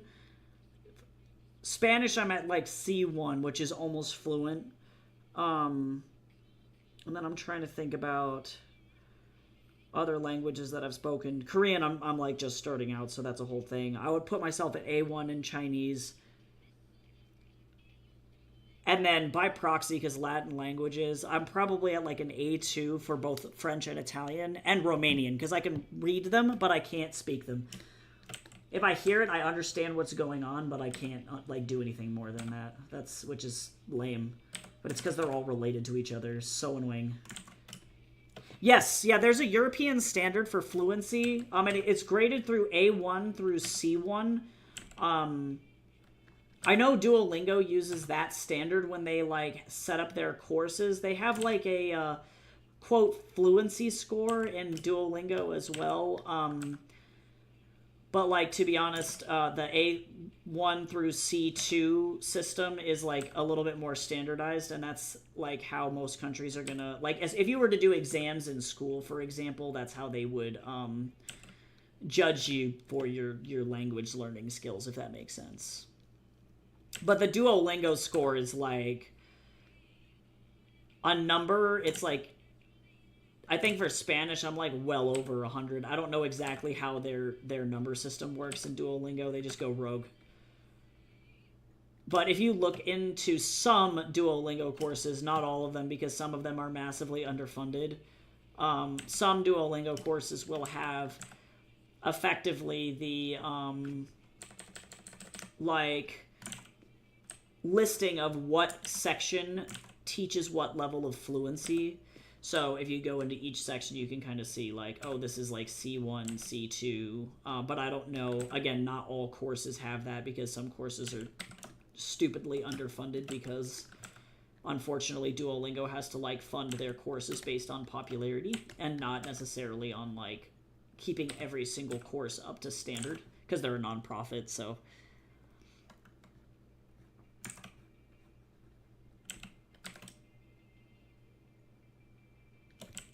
yeah, so that's pretty good. Yeah, so that's probably at least B2. Because like if you look at like what because the question is what unit are you on in Duolingo? Because you can actually check that. So if for example, if I go to my Spanish and you click like say for example, I'm on Spanish section 6, if you click on that, it's Duolingo score 88 to 99 CFR or CEFR B1. And then that'll show you exactly, like for example, that'll show you the range. Yeah, so it's super cool, which is convenient. Yeah, so that's effectively you're functionally fluent in German. Yeah, and I just haven't gone through all of the Duolingo in Spanish. I'm still going through it. I know more Spanish than where I'm at in Duolingo. So that's not accurate necessarily to what I speak. But yeah, I would consider myself at least C1 in Spanish, if not higher. But I do appreciate that that rating system is there. I do like speaking other languages, though. It's really fun. And it's incredibly useful. And to be honest, like, Korean is not really like super difficult to learn, so I'm stoked about that. Their grammar is hella easy. I wish Chinese was easier to read because the actual like speaking portion is really, really easy. It's really not that bad. Could be worse.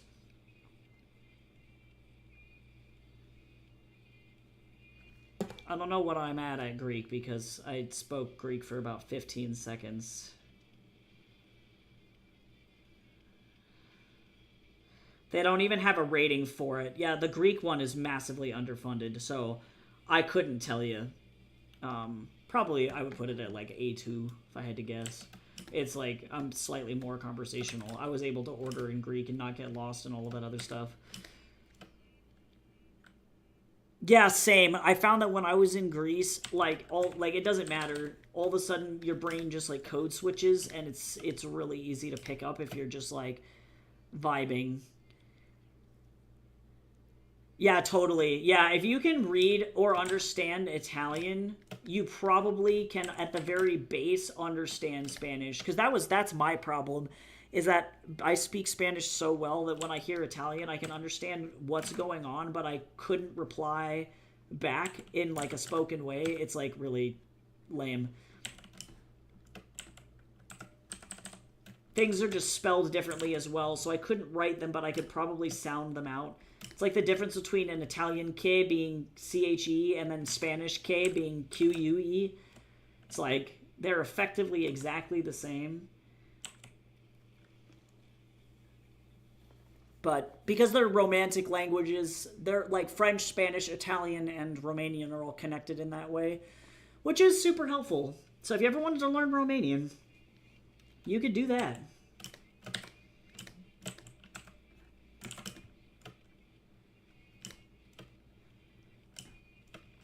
It is useful. Romania is a cool country too. I want to visit.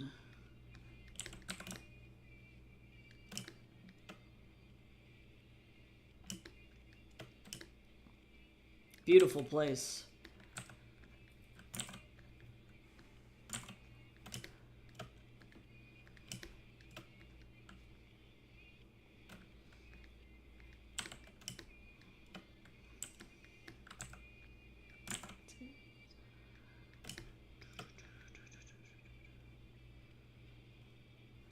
I'm like conversationally fluent enough in Russian to understand like what I'm listening to right now.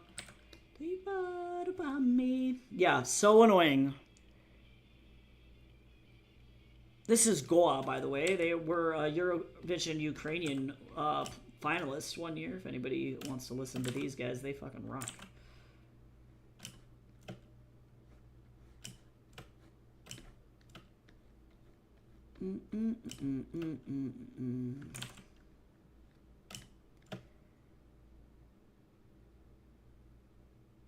Oh yeah, true. Well, because you're so fluent in German, Dutch is not going to be that bad.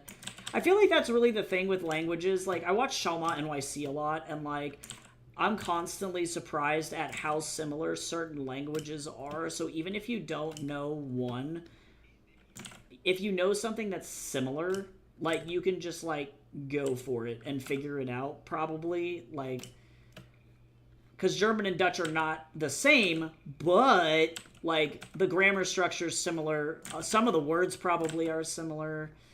So it's like, it's just nice because you can kind of just like jump right into that. And also it's helpful for speaking to local people too. I feel like the amount of like respect that you can get, or just like, I don't even want to call it respect. It's more like just like general camaraderie you can get from people from being able to speak the correct language is really, really nice. Like, it's just a nice thing to do. Just cool. Also, this is the most banging song I've ever heard made for an ad ever in my whole life. This is an ad, guys. Just so everyone is aware. Sweden cooks different. Like, we are not doing the right shit for our ads. I'm just saying.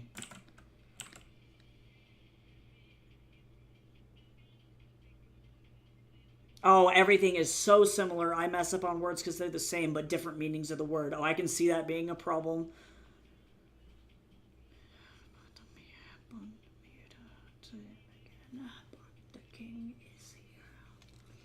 I wish we were as vicious about recycling as Sweden is. This is literally what an like an anthem.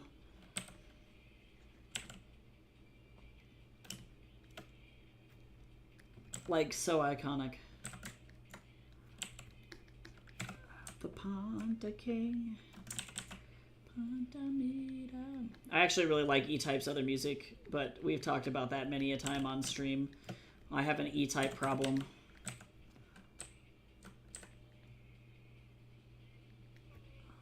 I just prefer like European EDM to American music 9 times out of 10. I have a problem. E-Type could put out and like the worst music of all time, and I'd be like, "Oops, it's the best."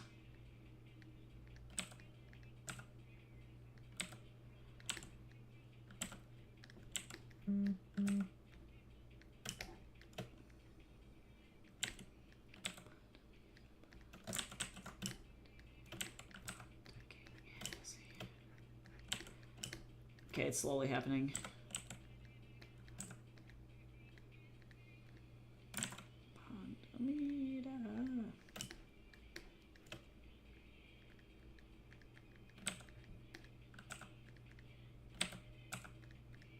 The recycling machine, the can's going in, guys. I love this song so much.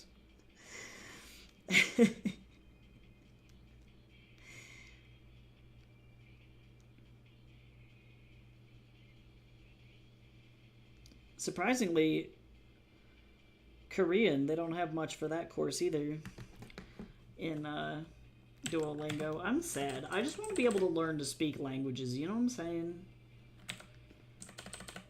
I gotta, like, go fucking travel across the nation searching far and wide for any ability to actually speak any languages.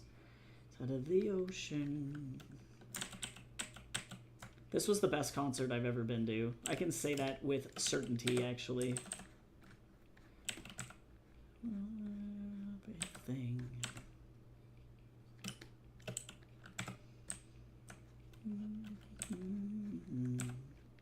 Actually, I don't know, the Z Machine concert. He grabbed my phone and was being obnoxious in the best way possible. Z actually might have been the best concert I've ever been to. It's between Dottie and Z, actually. That's a tight call.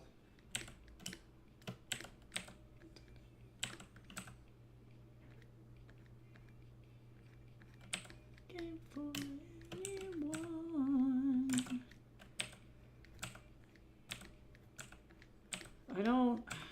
I don't want to sit and do my office hours, guys. I just want to work on art fight stuff.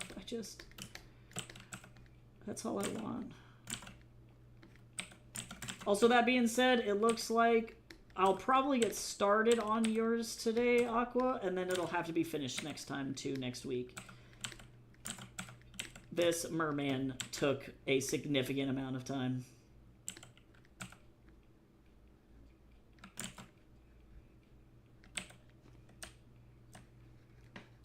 This Mer friend.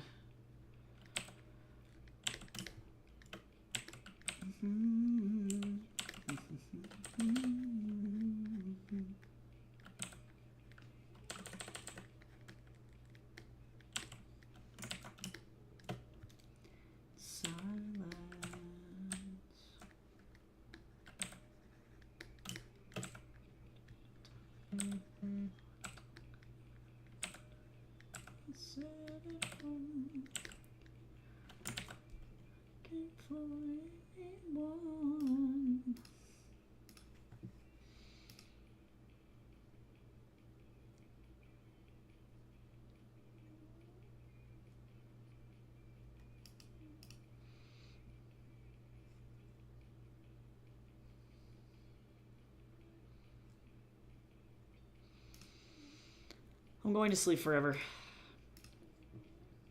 Okay, let's see. I need sand color.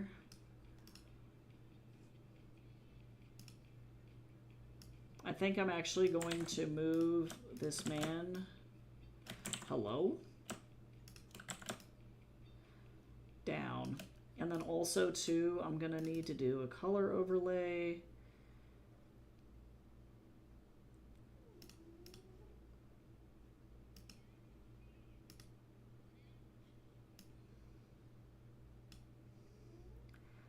Like that, so that way it's not silly looking. I need to actually make sure that I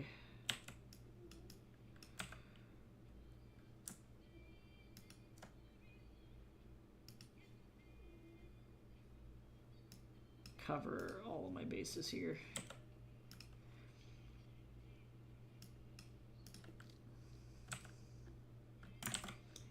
Why?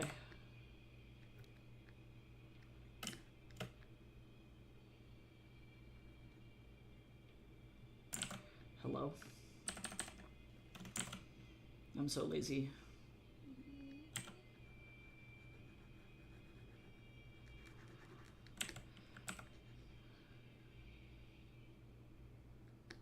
Why?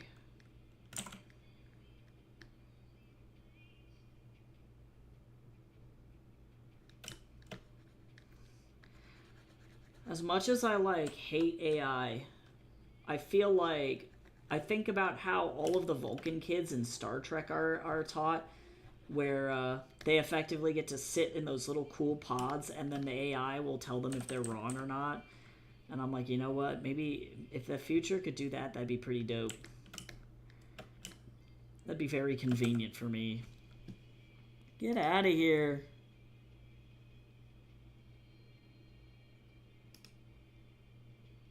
I feel like the Vulcans had it figured out.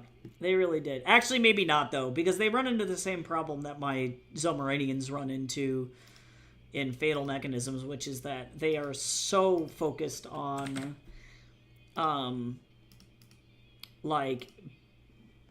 scientific pursuit and learning that they end up being super disconnected from their own children and their own culture. And then also, emotions by proxy, so then things get bad. So we don't need that 100%, but at least a little bit could be kind of interesting, though.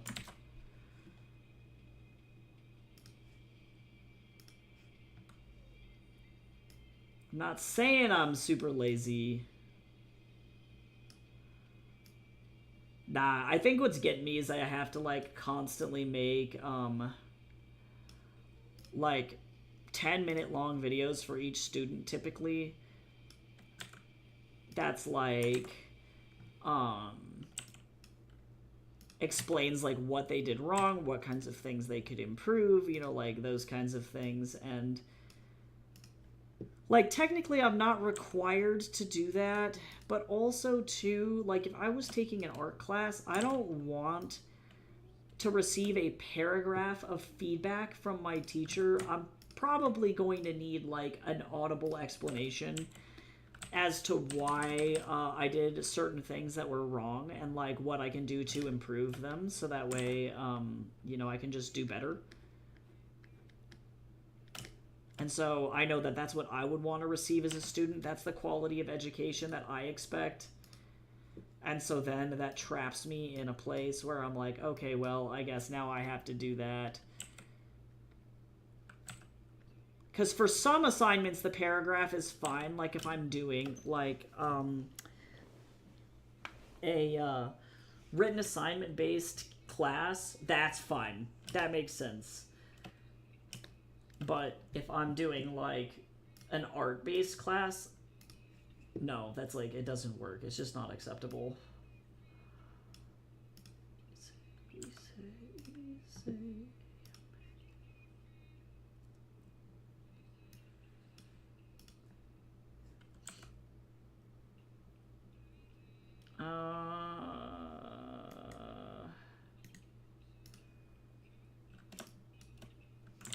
How do I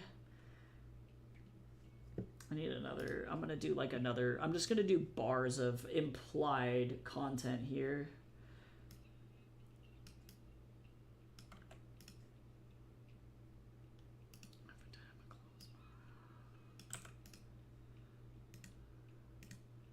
Hello?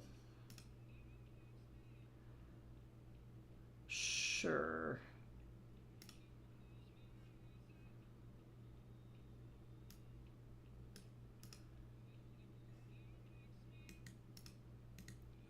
Making me feel easy, easy, easy. Alright, let's see if I can go find some textures that are really fast.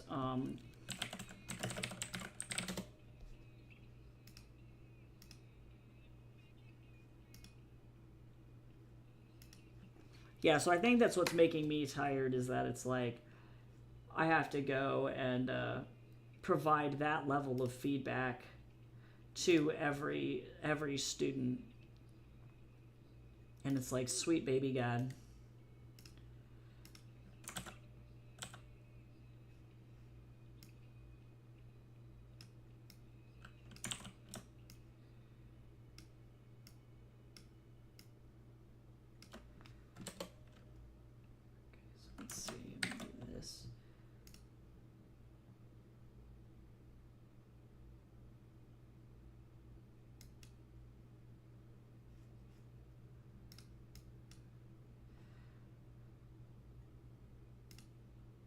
Guess.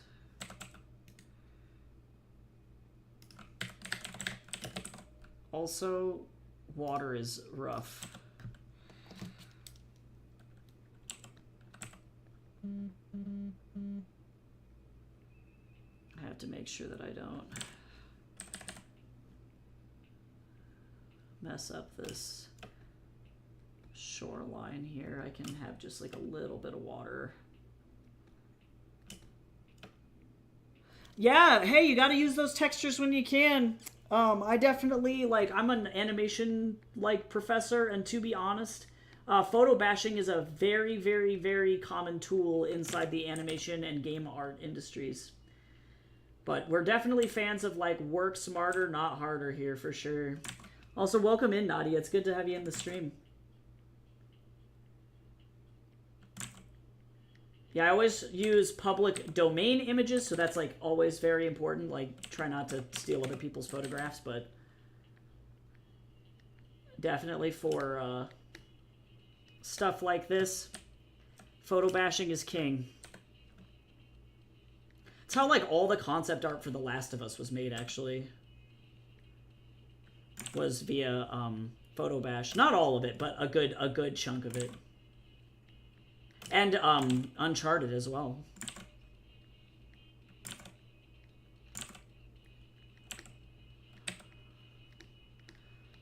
Okay, there we go. That'll do. I'm gonna do some like splashing, I think.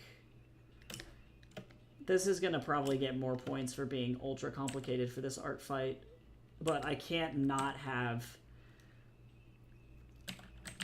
the water doing what I need to do. Oh, seriously, no, as soon as people start stealing people's photographs, it literally, no, that grinds my gears. Seriously, so annoying. Yeah, I use Pexels for my stuff. Those are all commercial, or like commercial art use, like royalty-free stuff, and then also too, turning on royalty-free on Google is a good way to dodge that.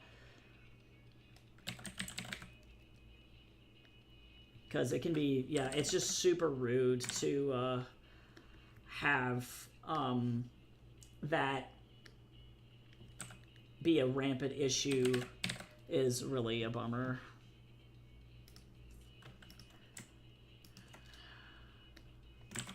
Hello?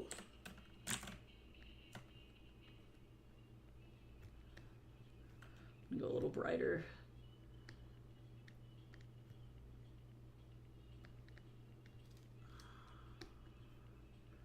I don't need to do much here. I just need to make it look effectively like water. I'm like, is water... That'll work. Hello? Oh yeah, that's fine. No, it's good. Can this mouth work? I'm so sorry.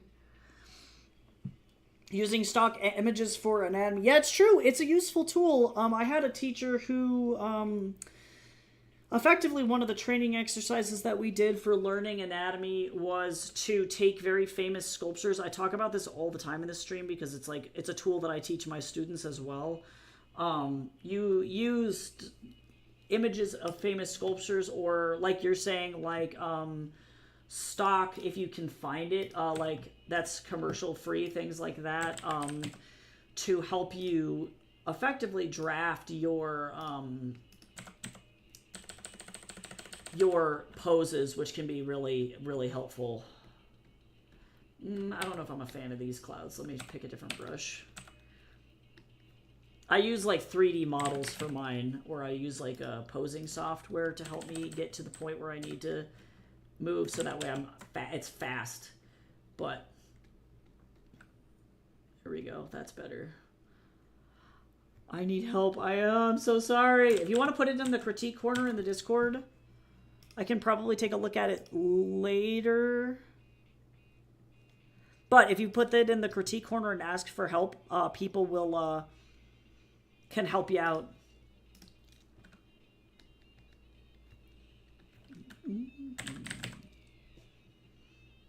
But yeah, seriously, it's almost like I feel like people are they're afraid of using certain tools,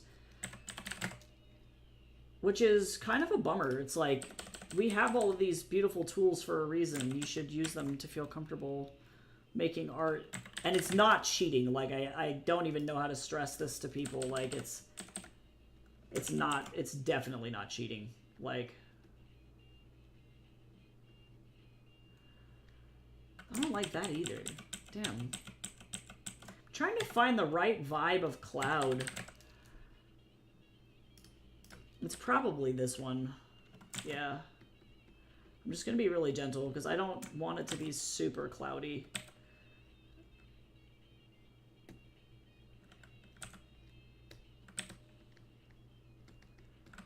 There we go.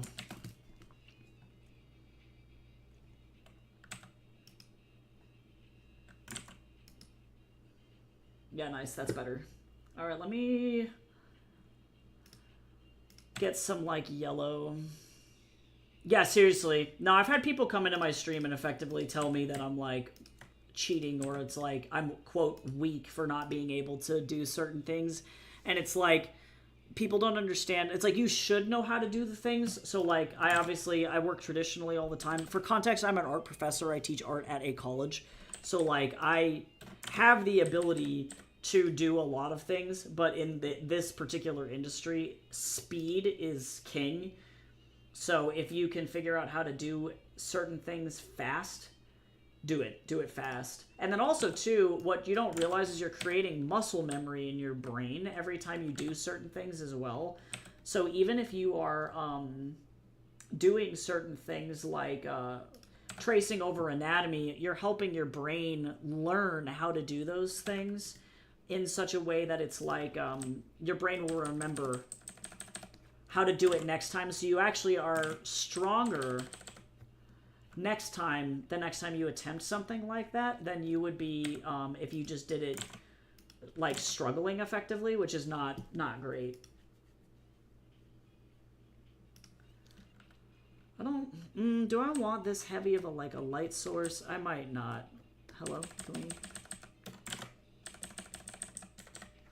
That'd be like doing traditional art and telling people that they're not allowed to use rulers because that's cheating or things like that. It's like, I don't understand. Like, that is just, it's not very conducive. It doesn't make any sense. Like, there's a whole reason we have these tools. Yep, rulers are great. I use them all the time.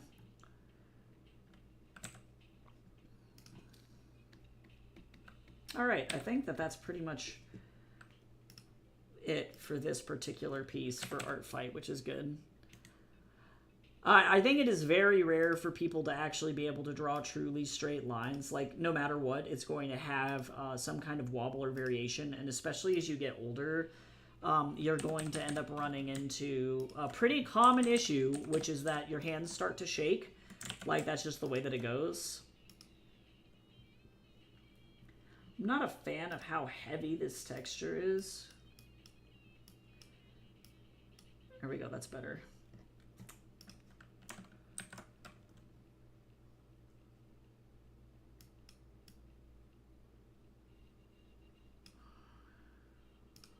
Go ahead and...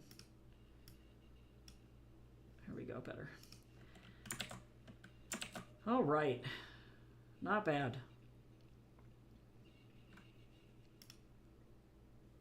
If I could pay $1 million right now to not have to go and do my office hours for my students, I would be so happy. I would be really, truly very excited about that.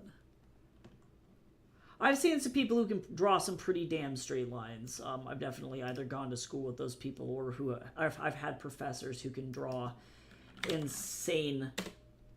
insanely precise lines.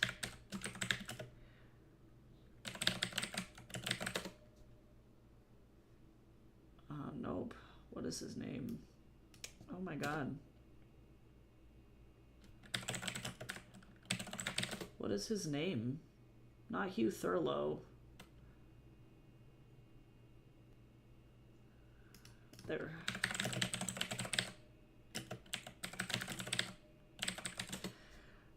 Yep, so this is Hugh Alexander. He used to teach at the school that I went to. This is some pretty good example of how to draw hella straight lines, and somebody I know that can draw insanely precise lines with no rulers. This is all by hand.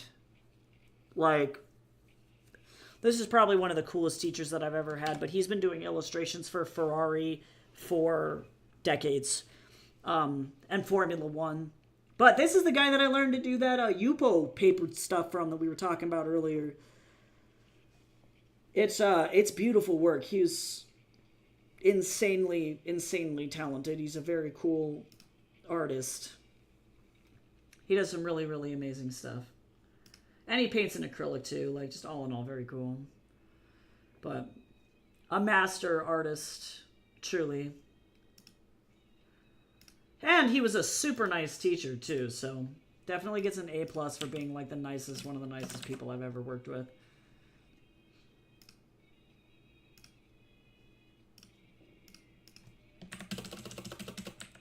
Okay, so let me save this out, and then I'm going to save out this art fight attack. Save. Cool, well, that was fun. Let me get glaze open so that way we can start to, like, glaze it.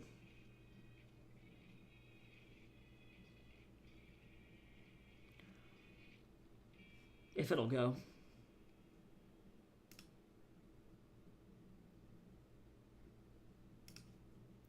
Go, glaze, go! As it's taking 40 million years to open.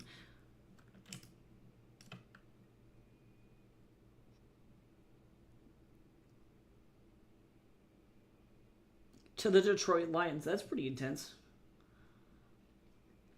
I do not know anything about sports. I am a non-sports person. I do appreciate some sports, but most of the time I just don't have any idea what the heck's going on. I don't know what's happening. Baseball's my favorite, like, traditional American sport, but my actual, like, favorite sport is rugby. Mm-hmm.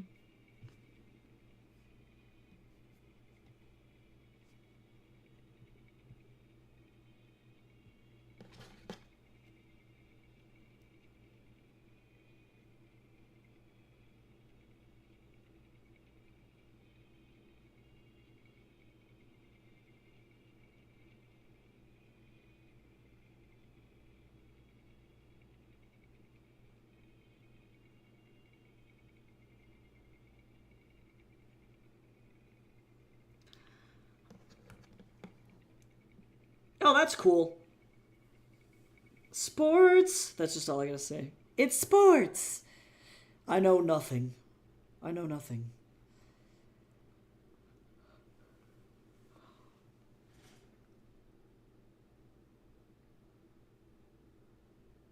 My cat is so cute. He's like thinking about falling off his little sushi pillow. He's very adorable.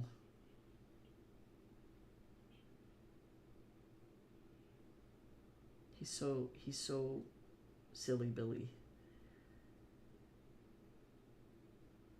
It's been kind of hot lately, so he's been like a little noodle. Oh, yeah, golf is pretty cool too. I don't like watching it because I find it kind of boring, but playing it is neat. Banks slowly falls off his spot on the couch all the time. That is really funny. All right, let me do an attack on this one.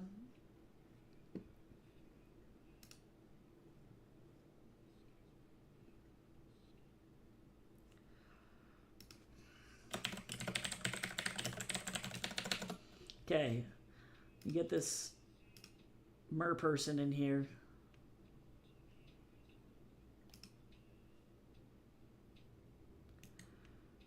Okay, cool. Now I am only going to move the glazed version over onto the internet so that way AI can't mess with it.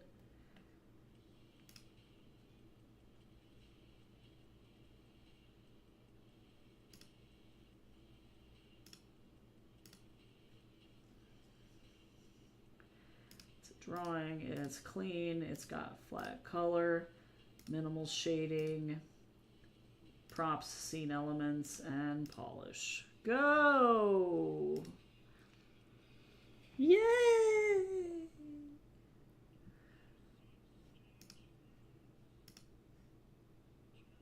Oh, that's nice.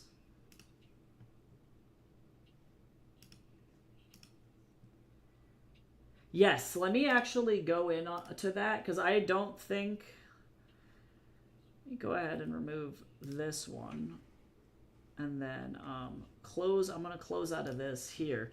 So what I'm actually going to do is I'm going to go ahead and take your thing. I do have some time to do this before I have to go and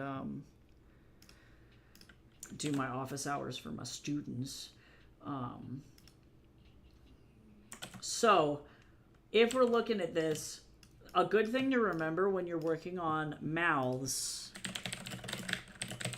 is this thing called planes of the head. So a head can be broken down into basic geometric shapes.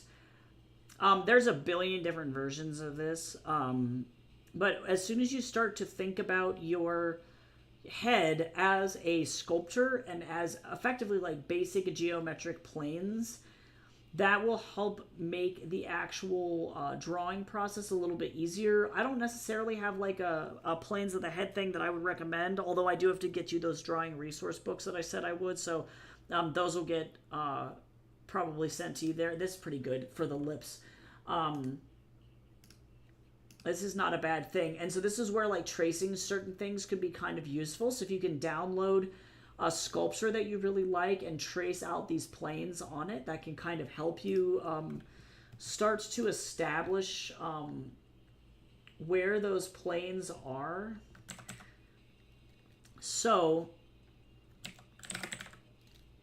that being said, I'm going to go with a bright color here. If you have your face like this, we have our eyes like this, and our forehead here like this, and then we have our bottom plane of the face like this, because this is kind of stylized in an anime way, so this chin is going to be really like angular in that way.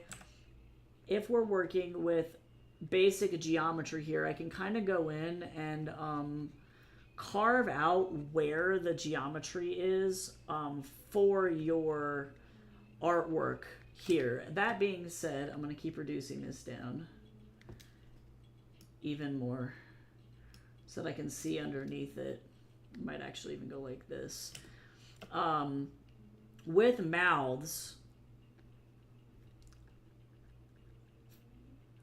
you want the mouth, there's about like specific proportions for certain things. You want it to be about midway between the, I guess I could go a little bit lower with this mouth. There we go. About midway between the bottom of the nose and the bottom of the chin here. So that's going to be where the center of this mouth is going to end up going. So then if I reduce this even more,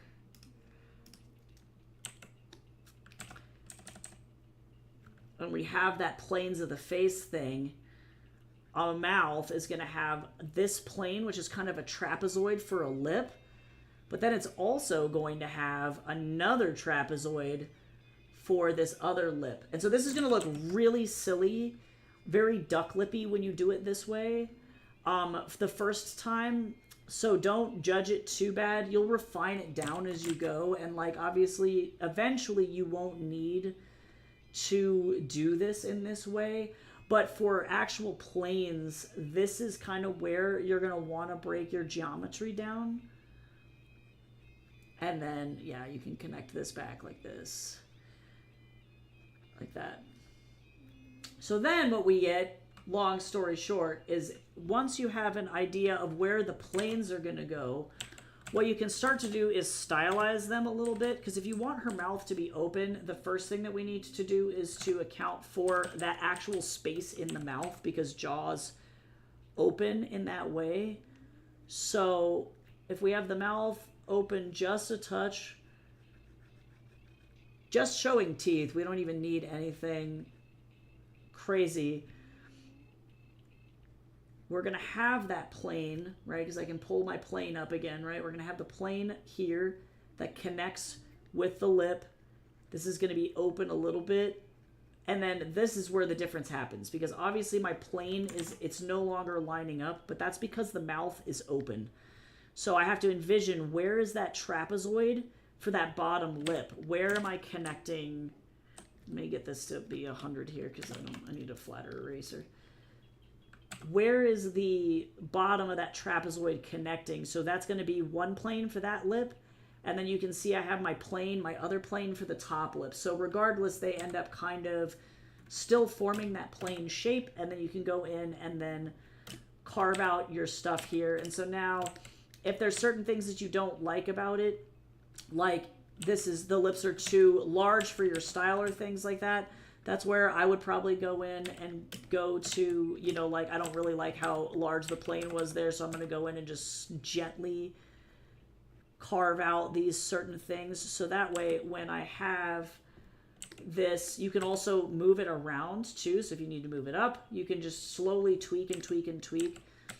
And so for yours, I would maybe try and line it up a little bit more with the anatomy in that way, because then we're going to have the bottom of the nose, and then nose like this, nose like this, and even still, I might even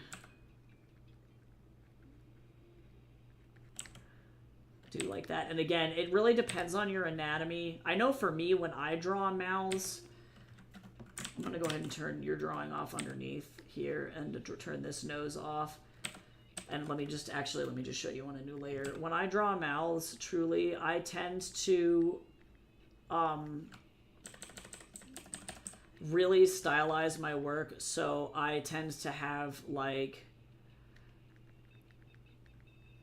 pretty intense shapes for my stuff.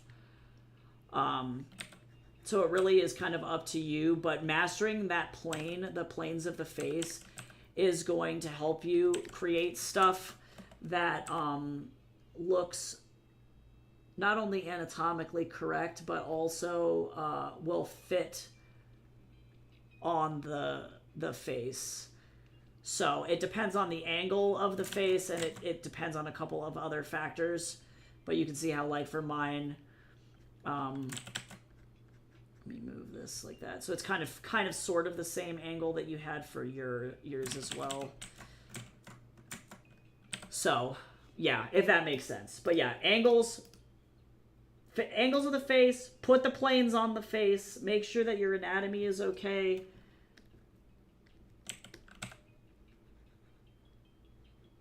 You know, if you want smaller lips because it's more of an anime style, you don't even have to go nearly as large as I did with the planes on that face.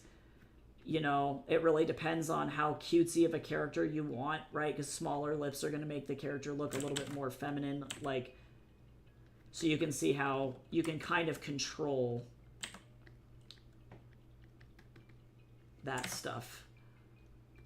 And then, of course, move your stuff around. But always, one important thing to remember, the Cupid's bow, the middle of that Cupid's bow, is going to line up with the septum, the center of your nose. So that's a huge thing. And then typically the corner of the mouth lines up with the corner of the eye. But again, that depends entirely on your style. Anime mouths are always going to be smaller than typical, quote, regular human people mouth.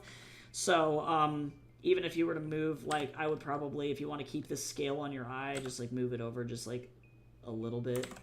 So that way the proportions kind of line up. But hopefully that made at least a little bit of sense. So there's a lot of stuff to think about, but planes of the face is a really good place to start, if that makes sense.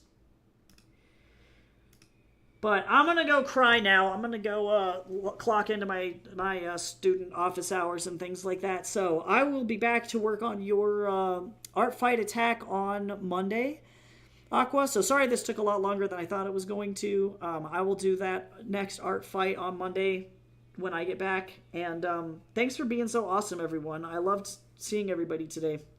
So I'll be back later. I hope you have a great rest of your day, and I will talk to you soon. Bye-bye.